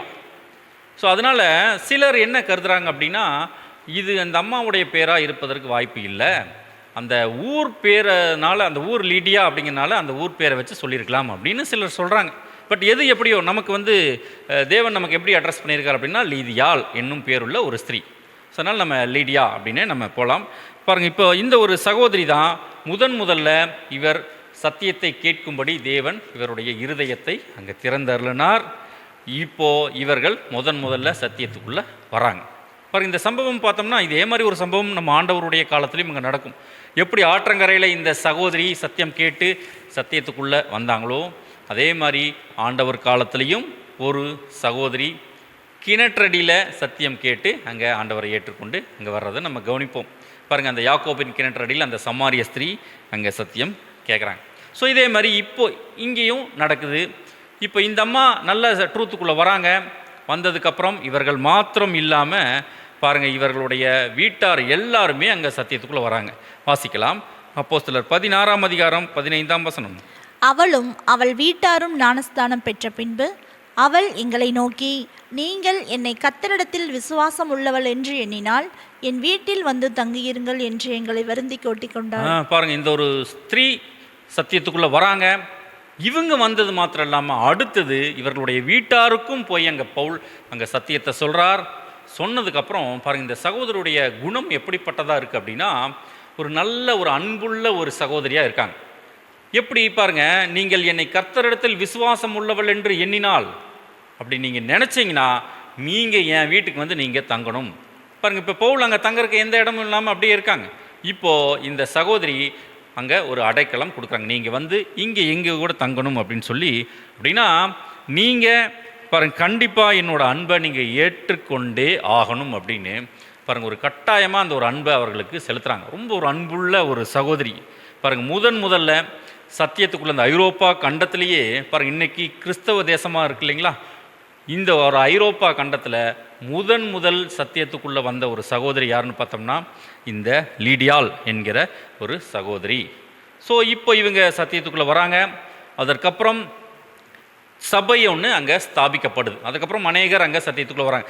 கட்டாயம் இந்த ஒரு சகோதரி முன்னின்று அங்கே சத்தியத்தில் அங்கே சபைகளை வழி நடத்தியிருப்பாங்க. அப்போது இந்த சகோதரியினுடைய நேச்சர் பார்த்தோம்னா மிகுந்த ஒரு அன்புள்ள ஒரு சகோதரியாக இருக்காங்க. அப்போ இதற்கப்புறம் சபைகள் எப்படி வழிநடத்தப்பட்டிருக்கு அப்படின்னு கொஞ்சம் நம்ம பார்த்தோம்னா, இவர் எப்படி அன்புள்ள ஒரு சகோதரியாக இருந்திருக்காங்களோ அதே மாதிரி அந்த டோட்டல் பிலிப்பி சபையும் மிகுந்த அன்புள்ள ஒரு சபையாக அங்கே இருக்குது. பாருங்கள், இது எல்லாமே நமக்கு ஒரு விட்னஸாக தேவன் காட்டுறார். நம்முடைய சபை எப்படி இருக்குது செக் பண்ணி பார்க்கணும். ஆதி சபை எப்படி இருந்துச்சு, இன்னைக்கு ரோல் மாடலாக நமக்கு ஆதி சபைகளை நம்ம தேவன் நமக்கு வச்சிருக்கார். இப்போ நம்முடைய சபை அதே மாதிரி அன்புல இருக்கா? வாசிக்கலாம். இந்த பிலிப்பி சபை எப்படி இருந்திருக்கு பாருங்க. வாசிக்கலாம். பிலிப்பியர் 4ஆம் அதிகாரம் 15ஆம் வசனம். மேலும் பிலிப்பியரே, சுவிசேஷத்தின் ஆரம்பத்திலே நான் மக்கதோனியாவிலிருந்து புறப்பட்ட போது கொடுக்கல் வாங்கல் காரியத்தில் நீங்கள் மாத்திரம் எனக்கு உடன்பட்டதே அல்லாமல் வேறொரு சபையும் உடன்படவில்லை என்று நீங்கள் அறிந்திருக்கிறீர்கள். பவுல் என்ன சொல்றார் அப்படின்னா, இந்த கொடுக்கல் வாங்கல் காரியத்தில் நீங்க மாத்திரம் எனக்கு, அதாவது ஃபினான்சியல் சப்போர்ட் பண்ணியிருக்காங்க. பல விஷயங்களில் பவுலுக்கு பாருங்க, தங்கருக்கு அங்கே இடம் கொடுத்து அங்கே உள்ள அன்பு செலுத்துறாங்க. அது மாத்திரம் இல்லாமல் பவுல் கஷ்டப்படும் போதெல்லாம் ஃபினான்சியல் சப்போர்ட்டில் என்ன சொல்றாரு பாருங்க, கொடுக்கல் வாங்கல் காரியத்தில் நீங்கள் மாத்திரம் எனக்கு உடன்பட்டதே அல்லாமல் வேறொரு சபையும் உடன்படவில்லை என்று நீங்கள் அறிந்திருக்கிறீர்களே. அப்போ இவங்க தான் பயங்கரமாக அப்போஸ்தலனாகிய பவுலுக்கு அங்கே ஃபினான்ஷியல் சப்போர்ட் அங்கே பண்ணியிருக்காங்க. இன்றைக்கும் நம்ம சபைகள்லையும் அநேக சகோதரர்கள் ஊழியத்துக்கு போகும்போது, சபைகளுக்கு போகும்போது அவர்கள் காட்டுகிற, சபையார் காட்டுகிற அன்பெல்லாம் ரொம்ப ஆச்சரியமாக இருக்கும். உலகத்தாருக்கு ரொம்ப ரொம்ப ஆச்சரியமாக இருக்கும். இப்படியெல்லாம் அன்பு காட்டுறாங்களா அப்படின்னு. கொடுக்கல் வாங்கலாகட்டும், அநேக விஷயங்களில் சகோதரர்கள் அங்கே அவங்க உபசரிக்கிறதாகட்டும், அப்படி அன்பு செலுத்தி அவர்கள் அங்கே கவனிப்பாங்க. இது எல்லாமே பாருங்கள், தேவனுடைய பார்வையில் இது எப்படி போகுது அப்படின்னு நம்ம கொஞ்சம் சிம்பிளாக நம்ம பண்ணிடுறோம். ஏதோ சகோதரர் வராங்க, நம்ம அன்பு செலுத்துகிறோன்னு பண்ணிடுவோம். ஆனால் அப்படியெல்லாம் அன்புக்குரிய சகோதர சகோதரிகள், தேவனுடைய பார்வையில் இதெல்லாம் அங்கே போய் எப்படி ரீச் ஆகுதான் பாருங்கள். பிலிப்பி சபையில் இவர்கள் அப்போஸ்தலனாகிய பவுலுக்கு பாராட்டின அன்பு தேவன்கிட்ட எப்படி ரீச் ஆகிருக்குன்னு அங்கே பவுல் சொல்கிறார் பாருங்கள். வாசிக்கலாம். பிலிப்பியர் 4ஆம் அதிகாரம் 16ஆம் வசனம். எல்லாம் எனக்கு கிடைத்தது, பரிபூரணமும் உண்டாயிருக்கிறது. உங்களால் அனுப்பப்பட்டவைகளை சுகந்த வாசனையும் தேவனுக்கு பிரியமான உகந்த பலியுமாக எப்பாப்பிராத்துவின் கையில் வரப்பற்றி கொண்டபடியினால் நான் திருப்தி அடைந்திருக்கிறேன். பாருங்க, தேவனுடைய பார்வையில் சுகந்த வாசனையும் தேவனுக்கு பிரியமான உகந்த பலியுமாக நாம் செய்யக்கூடிய சின்ன சின்ன விஷயங்கள் அது தேவனுடைய பார்வையில் விலையேற பெற்றதாக இருக்குது. அது ஒரு சுகந்த வாசனையாக தேவன்ட்டு அங்கே போகுது. ஸோ பிலிப்பி சபை ஒரு அன்பான ஒரு சபையாக அங்கே பின்னாடி அங்கே டெவலப் ஆகுது. அப்போது பாருங்கள், இந்த ஒரு சபையில் தான் ஒரு அருமையான ஒரு இந்த ஸ்திரீ நிமித்தம் டோட்டல் சபையே ஒரு அன்புள்ள சபையாக உருவாகுது. ஆனால் இதே பட்டணத்தில் இன்னொரு ஸ்திரீயும் அங்கே இருக்காங்க. இவங்க யார் பாருங்கள். வாசிக்கலாம். அப்போஸ்தலர் 16ஆம் அதிகாரம் 16ஆம் வசனம். நாங்கள் ஜெபம் பண்ணுகிற இடத்துக்கு போகையில் குறி சொல்ல ஏவுகிற ஆவியை கொண்டிருந்து குறி சொல்லுகிறதினால் தன் எஜமான்களுக்கு மிகுந்த ஆதாயத்தை உண்டாக்கின ஒரு பெண் எங்களுக்கு எதிர்பட்டாள். பாருங்க, இப்போது ஒரு குறி செல்கிற பெண், அதாவது நம்ம அந்த மாய வித்தைக்காரன் பார்த்தோம் இல்லைங்களா, அதே மாதிரி கெட்டுப்போன தேவதூதர்களுடைய இன்ஃப்ளூயன்ஸில் குறி சொல்லிட்டு இருந்த ஒரு ஒரு அம்மா அங்கே இருக்காங்க, ஒரு ஸ்திரீ இருக்காங்க. அப்போ இவங்களுக்கு சில இந்த அம்மா ஒரு அடிமை பெண். இவர்களுடைய எஜமானுக்கு கீழே இருந்து இவங்க குறி சொல்லி சம்பாதிச்சு அந்த எஜமான்களுக்கு கொடுத்துட்டு இருந்தாங்க. இவங்களை வச்சு அவங்க சம்பாரிச்சிட்டு இருந்தாங்க. அப்போ இவங்க என்ன பண்ணுறாங்க அப்படின்னா பாருங்கள், இப்போ பிலிப்பி பட்டணத்தில் அந்த சகோதரிகளை சத்தியத்துக்குள்ள வந்துட்டாங்க.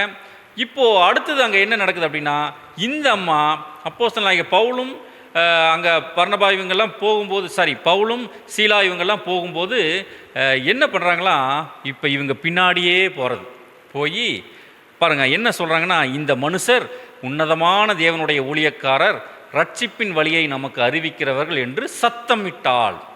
போய் பவுல் பின்னாடியே போய் இவர்கள் உன்னதமான தேவனுடைய ஊழியக்காரர், உன்னதமான தேவனுடைய ஊழியக்காரர்னு தொடர்ந்து இவங்க டெய்லியும் போய் இவங்க போகும்போது அதே மாதிரி சத்தம் போட்டுகிட்டே இருக்கிறது. பாருங்கள், இது எப்படி இருக்குது அப்படின்னா பாருங்கள், ஒரு மாதிரி ஒரு வஞ்ச புகழ்ச்சி மாதிரி. அது தொடர்ந்து நீங்கள் நல்லவர் அப்படின்னா நீங்கள் நல்லவர் இன்றைக்கி பெயர் சபைகள்லாம் பண்ணுறாங்க இல்லைங்களா, ஆராதனைங்கிற பேரில் 1 மணி நேரம் அங்கே பண்ணிகிட்டு இருப்பாங்க. ஆண்டவர் நல்லவர் நல்லவர் நல்லவர் நல்லவர், துதிக்கிறோம் துதிக்கிறோம் துதிக்கிறோம், ஸ்தோத்தரிக்கிறோம். துதிக்கிறோம்னா தேவனுக்கு பிரியமாக தேவனுடைய நாமம் மகிமைப்படுற மாதிரி, தேவனுடைய நாமம் துதிக்கப்படுற மாதிரி வாழ்ந்து காட்டிட்டு நம்ம போகணும். நமக்கு இதெல்லாம் தெரியும், நம்ம பேசிக்லேயே பார்த்துருப்போம். என்ன பாருங்கள், அந்த பெயர் சபைகள் இன்றைக்கி அப்படி பண்ணுற மாதிரி இந்த அம்மா பாருங்கள், அதே மாதிரி தான் நீங்கள் நல்லவர் உன்னதமான தேவனுடைய ஊழியக்காரர்னு டெய்லியும் போய் கத்தி இரிட்டேட் பண்ணிகிட்டே இருந்திருக்காங்க. ஒரு டைமில் பவுல் டென்ஷன் ஆயிடுறார். பாருங்கள், வாசிக்கலாம். அப்போஸ்தலர் 16ஆம் அதிகாரம் 18ஆம் வசனம்.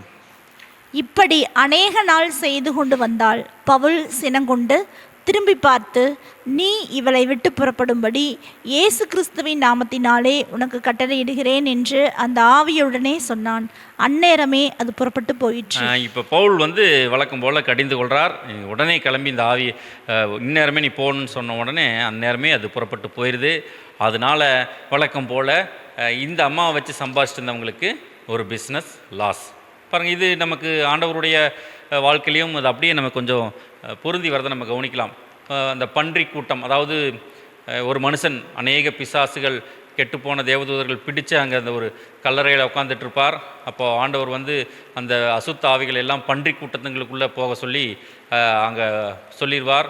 அதன் நிமித்தம் அந்த பன்றிகள் எல்லாம் கடலுக்குள்ளே போய் அங்கே மரித்து போயிடும்.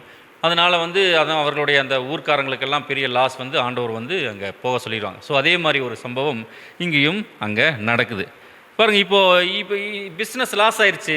உடனடியாக இவங்க என்ன பண்ணுறாங்க அப்படின்னா, வாசிக்கலாம். அப்போஸ்தலர் 16ஆம் அதிகாரம் 22ஆம் வசனம். அப்பொழுது ஜனங்கள் கூட்டம் கூடி அவர்களுக்கு விரோதமாய் எழும்பினார்கள்.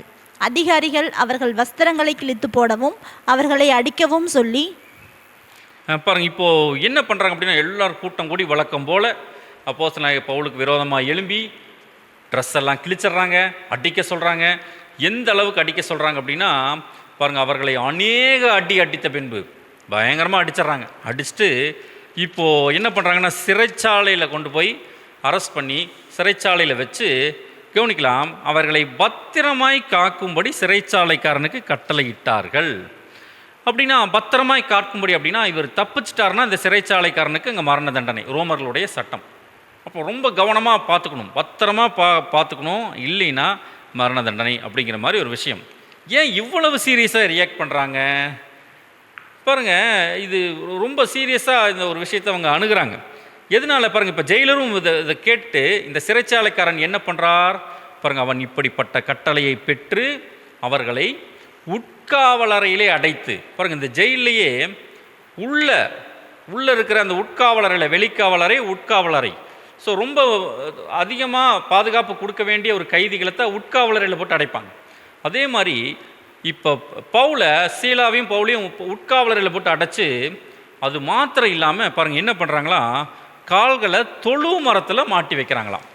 தொழு மரம் அப்படின்னா பாருங்கள், நமக்கு இதை நம்ம கேள்விப்பட்டிருப்போம். அதாவது ஒரு கட்டை மாதிரி பலகை மாதிரி இருக்கும். அதில் 2 காலையும் ஸ்ட்ரெச் பண்ணி கட்டி வச்சுருவாங்க. அப்போது அது அசஞ்சாவே வலிக்கும், பயங்கரமாக வலிக்கும். ஆல்ரெடி பவுலை அடி நடிச்சிருக்காங்க, அநேக அடித்த பின்பு. அப்போது அடிச்சிட்டாங்க. அடித்தது மாத்திரம் இல்லாமல் இப்போ உள்காவலறையில் போட்டு கால்களையும் தொழு மரத்தில் அங்கே மாட்டி வச்சிட்றாங்க. ஏன் இவ்வளவு சீரியஸாக இவர்களை காவல் காக்க சொல்கிறாங்க? ஏன் இவ்வளவு கோபம் அப்படின்னா, அதற்கு ஒரு ரீசன் ஒன்று இருக்குது. பாருங்கள், இப்போ ஆல்ரெடி நம்ம பார்த்தோம். இப்போ இந்த ஒரு பட்டணத்தில் ஒரு ஜெப ஆலயம் கூட இல்லை, ஆற்றினருகே தான் அங்கே போய் ஜெபம் பண்ணுறாங்க. ஏன் இதெல்லாம் இவங்க இப்படி இருக்குது இந்த பட்டணம் அப்படின்னா, பாருங்கள், வாசிக்கலாம். அப்போஸ்தலர் 16ஆம் அதிகாரம் 20-21 வசனங்கள். அவர்களை அதிகாரிகளிடத்தில் ஒப்புவித்து, யூதர்களாகிய இந்த மனுஷர் நம்முடைய பட்டணத்தில் கலகம் பண்ணி ரோமராகிய நாம் ஏற்றுக்கொள்ளவும் அனுசரிக்கவும் தகாத முறைமைகளை போதிக்கிறார்கள் என்றார்கள். பாருங்க, இப்போ அந்த பட்டணத்தில் பாருங்க, யூதர்களாகி இந்த மனுஷர் நாம் ஏற்றுக்கொள்ளாத முறைமைகளை, ஏற்றுக்கொள்ளாத மதத்தை, ஏற்றுக்கொள்ளாத கடவுளையெல்லாம் போதிக்கிறாங்க, மதமாற்றம் பண்ணுறாங்க அப்படின்னு சொல்லி பாருங்கள். அவர்களுடைய மதத்தில் ஒரு தீவிரமாக இருக்காங்க. இப்போ வேறு யாரும் எந்த மதமும் இந்த ஊருக்குள்ளே நுழையக்கூடாது அப்படிங்கிறதுல வைராக்கியமாக இருக்காங்க. அதனால தான் அந்த ஊரில் ஒரு ஜெப ஆலயம் கூட அங்கே இல்லை. ஆற்றங்கரையில் போய் அவங்க ஜெபம் பண்ணிகிட்ருக்காங்க. ஆனால் பாருங்கள், இப்போ அதனால தான் இப்போது இந்த ஒரு விஷயம் முதல்ல உள்ளே வந்தோடனே பவுலை போட்டு அடித்து உள்ளே வச்சு பத்திரமா வச்சுக்கணும் அப்படின்னு சொல்லி தொழு மரத்தில் எல்லாம் மாற்ற அளவுக்கு இவங்க சீரியஸாக போகிறாங்க. தொழு மரத்தில் எப்படி இருந்திருக்கும் அந்த வழி, அந்த ஒரு உபத்திரவம் ரொம்ப ஒரு கொடுமையாக இருந்திருக்கும். பாருங்கள், இப்போ நாமும் அநேக உபத்திரவங்களுக்குள்ளே போகும். இந்த மாதிரி உபத்திரவங்களெல்லாம் நமக்கு வந்தால் நம்ம நிலைநிற்போமான்னு தெரியல. ஏன்னா பரவாயில்ல, நம்மெல்லாம் ஒரு அறிவு பெருத்த காலத்தில் இருக்கோம். தேவன் நமக்கு என்ன முடியுமோ அந்த மாதிரி சில உபத்திரவங்களை தான் அங்கே கிருபையாக அனுமதிக்கிறார். அது தேவனுடைய கிருபை. ஆனால் ஆதி சபையில் படாத பாடுபட்டிருக்காங்க, உயிர் போகிற அளவுக்கு பாருங்கள். அடித்து நொறுக்கி, அது மாத்திரம் இல்லாமல் உள்காவரையில் வச்சு காலை வந்து தொழு மரத்தில் மாட்டி பாருங்கள், அசஞ்சா வலிக்கும். அப்போ எவ்வளவு வேதனை இருக்கும், நைட்டு ஃபுல்லாக அங்கே துடிச்சிட்டே இருந்திருக்கணும். அப்போ அந்த அளவுக்கு அவர்கள் போகிறாங்க அப்படின்னா அந்த நேரத்தில் இவர்களுடைய மனநிலைமை எப்படி அங்கே இருந்திருக்கும் பாருங்கள். வாசிக்கலாம், ரோமர் 8ஆம் அதிகாரம் 36ஆம் வசனம். கிறிஸ்துவின் அன்பை விட்டு நம்மை பிரிப்பவன் யார்? உபத்திரவமோ, வியாகுலமோ, துன்பமோ, பசியோ, நிர்வாணமோ, நாசமோசமோ, பட்டயமோ? பாருங்கள், அப்போஸ்தலனாகிய பவுலுடைய அந்த ஸ்டாண்டர்ட் பாருங்கள். எவ்வளவோ உபத்திரவங்களுக்குள்ளே போகிறார். உபத்திரவமோ, வியாகுலமோ, துன்பமோ, எல்லாம் என்னென்னமோ வந்துச்சு. ஆனாலும் கிறிஸ்துவின் அன்பை விட்டு நம்மை பிரிப்பவன் யார் நாங்கள் கேட்குறார். இன்றைக்கெல்லாம் நமக்கெல்லாம் சின்ன சின்ன உபத்திரவங்கள், சின்ன சின்ன பிரச்சனைகள் தேவனுடைய கிருபையால் நமக்கு அனுமதிக்கப்படுது. அந்த உபத்திரவங்கள் வழியாக தான் நம்ம பரலோக ராஜ்யத்துக்குள்ளே போக முடியும். நம்மளுடைய குணலட்சணத்தை அபிவிருத்தி நம்ம பண்ண முடியும். உபத்திரவங்கள் இல்லாமல் நம்ம குணலட்சணத்தை நம்ம அபிவிருத்தி பண்ண முடியாது. இப்போ அதனால தான் கிருபையாக தேவன் சில விஷயங்களை அனுமதிக்கிறார், சில சோதனைகளை அனுமதிக்கிறார். இந்த சோதனைகளின் மத்தியில் நம்மளுடைய இருதயம் எப்படி இருக்கிறது? அப்போஸ்தலனாகிய பவுல் மாதிரி பாருங்கள், நமக்கெல்லாம் ரோல் மாடலாக வாழ்ந்து காட்டிட்டு போயிருக்கார். நான் கிறிஸ்துவை பின்பற்றினது போல நீங்கள் என்னை பின்பற்றுங்கள். கடந்த வாரம் பார்த்தோம் இல்லைங்களா? நான் எப்படி கிறிஸ்துவை பின்பற்றணும் அதே மாதிரி நீங்களும் கிறிஸ்துவை பின்பற்றுங்கள். அப்போ நாம் அதை ஃபாலோ பண்ணுறோமா?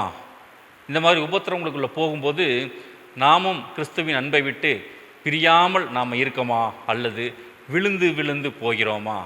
நாம் சீர்தூக்கி பார்க்கலாம். ஆனால் ஒன்று, இந்த மாதிரியான ஒரு சிறைச்சாலையிலலாம் நம்மளை கொண்டு போய் போட்டுட்டாங்கன்னா கட்டாயம் நாம் தொழுமரமெல்லாம் மாட்ட வேண்டியதில்லை. அந்த உள்காவலரையில் போட்டாவே நம்ம புலம்பியே நம்ம ஒரு வழியாயிருவோம். ஸோ அந்த கண்டிஷனில் தான் நம்மளுடைய நிலைமைகள் இருக்குது. ஆனால் பாருங்கள், பவுலும் சீலாவும் அங்கே என்ன பண்ணுறாங்களா வாசிக்கலாம். அப்போஸ்தலர் 16ஆம் அதிகாரம் 25ஆம் வசனம். நடுராத்திரியிலே பவுலும் சீலாவும் ஜெபம் பண்ணி தேவனை துதித்து பாடினார்கள். காவலில் வைக்கப்பட்டவர்கள் அதை கேட்டுக்கொண்டிருந்தார்கள். பாருங்கள், நடு ராத்திரியில் உள்காவலறையில் உச்சகட்ட வேதனையில் அடித்து நொறுக்கி தொழுமரத்தில் வேற காலை மாட்டி வச்சுருக்காங்க. ஆனால் இவங்க பண்ணின அந்த விஷயம் பாருங்கள், தேவனை துதித்து பாட்டு பாடிட்டு இருந்திருக்காங்க. மிட் நைட் சாங் நமக்கு தெரியும் இல்லைங்களா? இரவின் இனிய கீதம் நம்ம டெய்லி பார்க்குறோம் இல்லைங்களா? ஸோ அந்த இரவின் இனிய கீதமாக அங்கே பாடிட்டு தேவனை துதித்து அங்கே பாடிட்டு இருக்காங்க. பாருங்கள், உபத்திரவத்தில் இந்த மாதிரியெல்லாம் நம்மளால் நினச்சி கூட பார்க்க முடியாது. அழுவோம், புலம்புவோம்.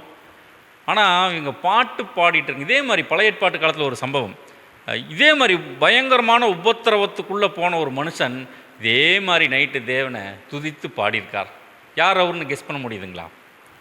பாருங்கள், வாசிக்கலாம். யோபு 35ஆம் அதிகாரம் 11ஆம் வசனம். என்னை உண்டாக்கினவரும் இரவிலும் கீதம் பாட அருள் செய்கிறவருமாகிய என் சிருஷ்டி கர்த்தாவாகிய தேவன் எங்கே என்று கேட்பவன் ஒருவனும் இல்லை. பாருங்கள், என்னை யோபுக்கு வந்த உபத்திரவம் நமக்கு தெரியும் இல்லைங்களா? அவ்வளோ உபத்திரவத்தில் என்னை உண்டாக்கினவரும் இரவிலும் கீதம் பாட அருள் செய்கிறவருமாய், இரவிலும் கீதம் பாட. ஸோ இரவின் இனிய கீதத்தை அங்கே யோபுவும் அங்கே பாடியிருக்கார். ஸோ அன்புக்குரிய இது எல்லாமே நமக்கு ஒரு ரோல் மாடலாக அங்கே தேவன் கொடுக்குறார். அப்படின்னா இப்போ நமக்கு வர உபத்திரவத்தில் நாமும் பாட்டு பாடணுமா? அப்போ நாம் எப்படி புரிஞ்சுக்கிறது அப்படின்னு லிட்டரலாக பாட்டு பாடுறதல்ல, தேவனுடைய நாமம் மகிமைப்படும்படி, தேவனுடைய நாமத்தை எல்லாரும் துதித்து பாடும்படி நம்மளுடைய வாழ்க்கை அங்கே வாழணும், அவ்வளோதான். தேவனுக்கு சாட்சியுள்ள ஒரு வாழ்க்கை, மற்றவர்களுக்கு ஒரு சாட்சியுள்ள வாழ்க்கை, முன்மாதிரியான வாழ்க்கையை உபத்திரவங்களின் மத்தியிலையும் நாம் அங்கே வாழணும். ஸோ இதுதான் நமக்கு ஒரு பாடமாக அங்கே தேவன் கொடுக்குறார். ஆனால் நம்மளை ஒரு நாளும் அவர் கைவிட போகிறதில்ல. அதாவது அவர்களுக்கு ஆதி சபைக்கு வந்த உபத்திரவங்கள், ஆண்டவருக்கு வந்த உபத்திரவங்கள் எல்லாமே தொடர்ச்சியான உபத்திரவங்கள் இருந்துச்சு, கண்டினியூஸாக. ஆனால் நமக்கு பார்த்திங்கன்னா கிருபையாக சோதனைகளின் மத்தியில் சில இளைப்பாறுதல்களையும் தேவன் அங்கே கொடுக்குறார். ஆனால் அதையே நம்மளால் தாங்க முடிய மாட்டேங்குது. ஆனால் ஒரு நாளும் தேவன் நம்மை கைவிட போகிறது இல்லை. பாருங்கள், இந்த இடத்துல அப்போஸ்தலனாகிய பவுலுக்கு இவ்வளோ உபத்திரவங்கள் வந்துச்சு, ஆனாலும் தேவனை துதித்து பாடுறாங்க. இப்போது தேவன் அங்கே எப்படி ரியாக்ட் பண்ணுறார் பாருங்கள், வாசிக்கலாம். அப்போஸ்தலர் 16ஆம் அதிகாரம் 26ஆம் வசனம். சடுதியிலே சிறைச்சாலையின் அஸ்திபாரங்கள் அசையும்படியாக பூமி மிகவும் அதிர்ந்தது. உடனே கதவுகள் எல்லாம் திறவுண்டது, எல்லாருடைய கட்டுகளும் கலன்று போயிற்று. பெரிய பூமி அதிர்ச்சி, தேவனுடைய அந்த ஒரு கோபம், அந்த ரியாக்ஷன் எப்படி வெளிப்படுது பாருங்கள். இப்போது அவருடைய பிள்ளைகளை அங்கே உபத்திரவப்படுத்தும் போது தேவன் அங்கே ரியாக்ட் பண்ணுறார். மிகப்பெரிய ஒரு பூமி அதிர்ச்சி. ஸோ அந்த கட்டுகள் எல்லாம் ஓப்பன் ஆயிடுது, சங்கிலியெல்லாம் கலண்டுருது, கதவெல்லாம் ஓப்பன் ஆயிடுது. இப்போது அந்த சிறைச்சாலைக்காரன் பார்க்குறார், எந்திரிச்சு பார்க்கும்போது கதவெல்லாம் திறந்து கிடக்கதே, ஓ தப்பிச்சிட்டாங்களாட்டா இருக்குது அப்படின்னு சொல்லிட்டு இவர் என்ன பண்ணுறாராம், இனி நமக்கு மரண தண்டனை தான், நம்ம உயிரோடு இருக்க முடியாதுன்னு சொல்லிட்டு கத்தி எடுத்து தன்னை குத்தி தன்னைத்தான் கொலை செய்வதற்கு அவர் அங்கே முற்படுறார். ஸோ அப்போஸ்தலன் இங்கே பவுல் அதை பார்த்துட்டு, நீ உனக்கு எந்த கெடுதலும் பண்ணாத அப்படின்னு சொல்லி அங்கே சொல்கிறார்.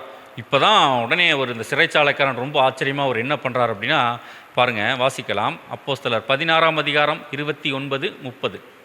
அப்பொழுது அவன் தீபங்களை கொண்டு வரச் சொல்லி உள்ளே ஓடி நடுநடுங்கி பவுலுக்கும் சீலாவுக்கும் முன்பாக விழுந்து அவர்களை வெளியே அழைத்து வந்து, ஆண்டவமாரே, ரட்சிக்கப்படுவதற்கு நான் என்ன செய்ய வேண்டும் என்றான். இப்போதான் கேட்குறார், ஆண்டவன்மாரே, ரட்சிக்கப்படுவதற்கு நான் என்ன செய்ய வேண்டும் அப்படின்னு சொல்லி கேட்குறார். முதல்ல அப்போஸ்தலனாகிய பவுல் மேலே ஏசியாவுக்கு போகும்போது தேவனால் தடை பண்ணப்பட்டு மக்கதோனியாவுக்கு தேவன் டைவர்ட் பண்ணார் இல்லைங்களா? எப்படி பண்ணார்? ஒரு தரிசனம் ஒன்று அங்கே வந்துச்சு. அப்போ மக்கதோனியாக்காரன் ஒருத்தர் வந்து எங்களுக்கு உதவி செய்ய வேண்டும் சொல்லி கேட்டார் இல்லைங்களா? அந்த மக்கதோனியாக்காரன் இந்த சிறைச்சாலைக்காரனாகத்தான் இருக்க வேண்டும்னு மூத்த சகோதரர்கள் எல்லாம் அங்கே அனுமானிக்கிறாங்க. ஸோ அவர் தான் அந்த ஒரு ஹெல்ப் அங்கே கேட்டிருக்கணும். இந்த நிமித்தம் அப்போஸ்தலனாகிய பவுல் இங்கே யூரோப்புக்குள்ளே வரார். இப்போது இந்த இடத்துல பாருங்கள், தேவனுடைய சத்தியத்தை இந்த சிறைச்சாலைக்காரனுக்கு சொல்வதற்கு ஒரு வாய்ப்பு ஒன்று வருது. ஆண்டவன்மாரே, நான் ரட்சிக்கப்படுறதுக்கு என்ன பண்ணணும் அப்படின்னு சொல்லும்போது, இப்போ அப்போஸ்தலனாகிய பவுல் அங்கே சொல்கிறார், கர்த்தராகிய இயேசு கிறிஸ்துவை விசுவாசி, அப்பொழுது நீயும் உன் வீட்டாரும் ரட்சிக்கப்படுவீர்கள் என்று சொல்லி அவங்களுக்கு தேவனுடைய வசனத்தை போதிக்கிறாங்க. பாருங்கள், மேலும் ராத்திரியிலே அந்நேரத்தில் தானே அவன் அவர்களை அழைத்து கொண்டு போய் அவர்களுடைய காயங்களை கழுவினான். அவனும் அவனுடையவர்கள் அனைவரும் உடனே ஞானஸ்நானம் பெற்றார்கள். ஸோ எல்லாரும் அங்கே சத்தியத்துக்குள்ளே அங்கே வராங்க. பாருங்கள், அதற்கப்புறம் பாருங்கள், இந்த சிறைச்சாலைக்காரன் ஒரு ஆச்சரியமுள்ள விதமாக இவர் ஓவர் நைட்டில் சத்தியத்துக்குள்ளே அங்கே வரார். பாருங்கள், கவனிக்கலாம். இந்த இடத்துலலாம் பாருங்கள், டக்குன்னு எல்லாம் சத்தியத்துக்குள்ளே வராங்க. தேவன் பாருங்கள் அப்போஸ்தலர்கள் எப்படி பயன்படுத்திகிட்டு இருக்காங்க பாருங்கள். அந்த ஆற்றங்கரையில் ஒரு ஸ்திரீ, அவங்க சத்தியத்துக்குள்ளே வராங்க, உடனே வீட்டாரும் சத்தியத்துக்குள்ளே வராங்க. இவர் பாருங்கள் ஓவர் நைட்டில் இவரும் சத்தியத்துக்குள்ளே வரார் பாருங்கள். ஆனால் இப்போல்லாம் நம்ம பார்த்தோம்னா 50 கிளாஸ் 60 கிளாஸ் ஒரு வருஷங்கள் டீட்டெயிலாக நம்ம எடுக்க வேண்டியது இருக்குது. ஆனால் ஆதியில் அப்போஸ்தலர்களுக்கு தேவன் அந்தளவுக்கு தேவனுடைய பரிசுத்தாவின் வரங்கள் அங்கே கொடுக்கப்பட்டு சத்தியத்தை அழகாக அங்கே சொல்கிறாங்க. அதற்கப்புறம் பாருங்கள், இவர் சத்தியத்துக்குள்ளே வந்துடுறார். இவர்கள் கிளம்பி அந்தப்படி அவர்கள் சிறைச்சாலையிலிருந்து புறப்பட்டு லீதியாளிடத்திற்கு போய் சகோதரரை கண்டு அவர்களுக்கு ஆறுதல் சொல்லி போய்விட்டார்கள். ஸோ அடுத்த ஸ்டேஷன் இப்போ பிலிப்பி பட்டணத்திலிருந்து அடுத்து எங்கே போகிறாங்க வாசிக்கலாம். அப்போஸ்தலர் 17ஆம் அதிகாரம் 1 வசனம். அவர்கள் அம்பிபோலி பட்டணத்தையும் அப்போலோனியா பட்டணத்தையும் கடந்து தெசலோனிக்கே பட்டணத்துக்கு வந்தார்கள். அங்கே யூதருக்கு ஒரு ஜெப ஆலயம் இருந்தது. அடுத்தது இப்போ பிலிப்பி பட்டணத்துக்கு அப்புறம் டைரெக்டாக எங்கே வராங்க அப்படின்னு பார்த்தோம்னா தெசலோனிக்கே பட்டணத்துக்குள்ளே என்ட்ரி ஆகிறாங்க. ஸோ இந்த கிரீஸ் மக்கதோனியா, இந்த கிரீஸில் கிரேக்க பட்டணத்தில் இது செகண்ட் லார்ஜஸ்ட்டு சிட்டி. இப்போ தெசலோனிக்கே பட்டணத்துக்கு வராங்க, யூதர்களுடைய ஜெபாலயத்துக்கு போகிறாங்க. இங்கே அப்போஸ்தலனாகிய பவுல் எப்படி ஊழியம் பண்ணியிருக்கார் அப்படின்னு பார்த்தோம்னா ரொம்ப ஒரு ஆச்சரியம். அதாவது உயிரை கொடுத்து அங்கே சத்தியத்தை சொல்லியிருக்கார். டே அண்ட் நைட் ஒர்க் பண்ணி பயங்கரமாக அங்கே சத்தியம் சொல்லியிருக்கார். சொல்லிவிட்டு அடுத்த பட்டணங்களுக்கு போகிறார். இந்த ஐரோப்பா கண்டத்தில் போகும்போதும் பவுலுடைய மனசு இந்த தெசலோனிக்கே பட்டணத்தை நோக்கியே இருந்திருக்கு. அடுத்த வாரம் நாம் பார்க்கலாம் அங்கே சகோதரர்கள் எப்படி இருப்பாங்க. ஏன்னா சில பிரச்சனைகள் எல்லாம் அங்கே வருது, சில உபத்திரங்களுக்குள்ளே அங்கே சபை மாட்டும்போது பவுலுடைய மனசு இந்த தெசலோனிக்கே பட்டணத்து மேலேயே இருக்குது.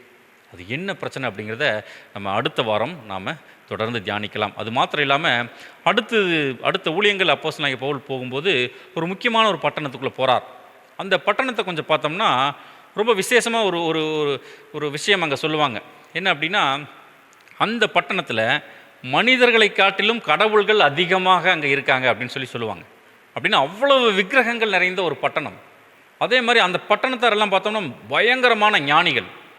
அந்த ஞானிகள் மத்தியில் அந்த விக்கிரகங்கள் நிறைந்த பட்டணத்தில் மிகுந்த ஞானத்தோடு அப்போஸ்தலனாகிய பவுல் அங்கே முதல்ல சத்தியத்தை சொல்லும். இவ்வளோ நாள் பார்த்தோம்னா யூதர்கள் சத்தியம் போகும், அவர்கள் மூலம் யூத மதத்தை ஏற்றுக்கொண்ட புறஜாதிகளுக்கு போகும், அதற்கப்புறம் புறஜாதிகள் எல்லாமே சத்தியத்துக்குள்ளே வருவாங்க. ஆனால் முறையாக டைரக்டாக ஒரு புறஜாதி விக்கிரக தேசத்தில் இருக்கக்கூடிய ஜனங்களுக்கு இப்போது ஆண்டவராகிய இயேசு கிறிஸ்துவை அறிவிக்கணும். அப்போ இவங்களுக்கு வேதத்தை குறித்த எந்த நாலேஜ் எதுவுமே இல்லை. ஆனாலும் இந்த இடத்துல ஏதாவது ஒரு சின்னதாக பிசகினாலும் ஒரு மரண தண்டனை அப்படிங்கிற விஷயத்துக்குள்ளே அப்போஸ்தலனாகிய பவுல் மாற்றக்கு வாய்ப்பு இருக்கும்போது, அடுத்த வாரம் நம்ம பார்க்கலாம், மிகுந்த ஞானத்தோடு அங்கே தேவனை அவர்களுக்கு இன்ட்ரடியூஸ் பண்ணுவார். அது என்ன என்பதை குறித்தும் நாம் தொடர்ந்து அடுத்த வாரம் தியானிக்கலாம். கேட்ட சத்தியங்களின்படி நம்முடைய வாழ்க்கையை அமைத்துக்கொள்ள தேவன் தாமே நமக்கு கிருபை பாராட்டுவாராக. ஆமீன்.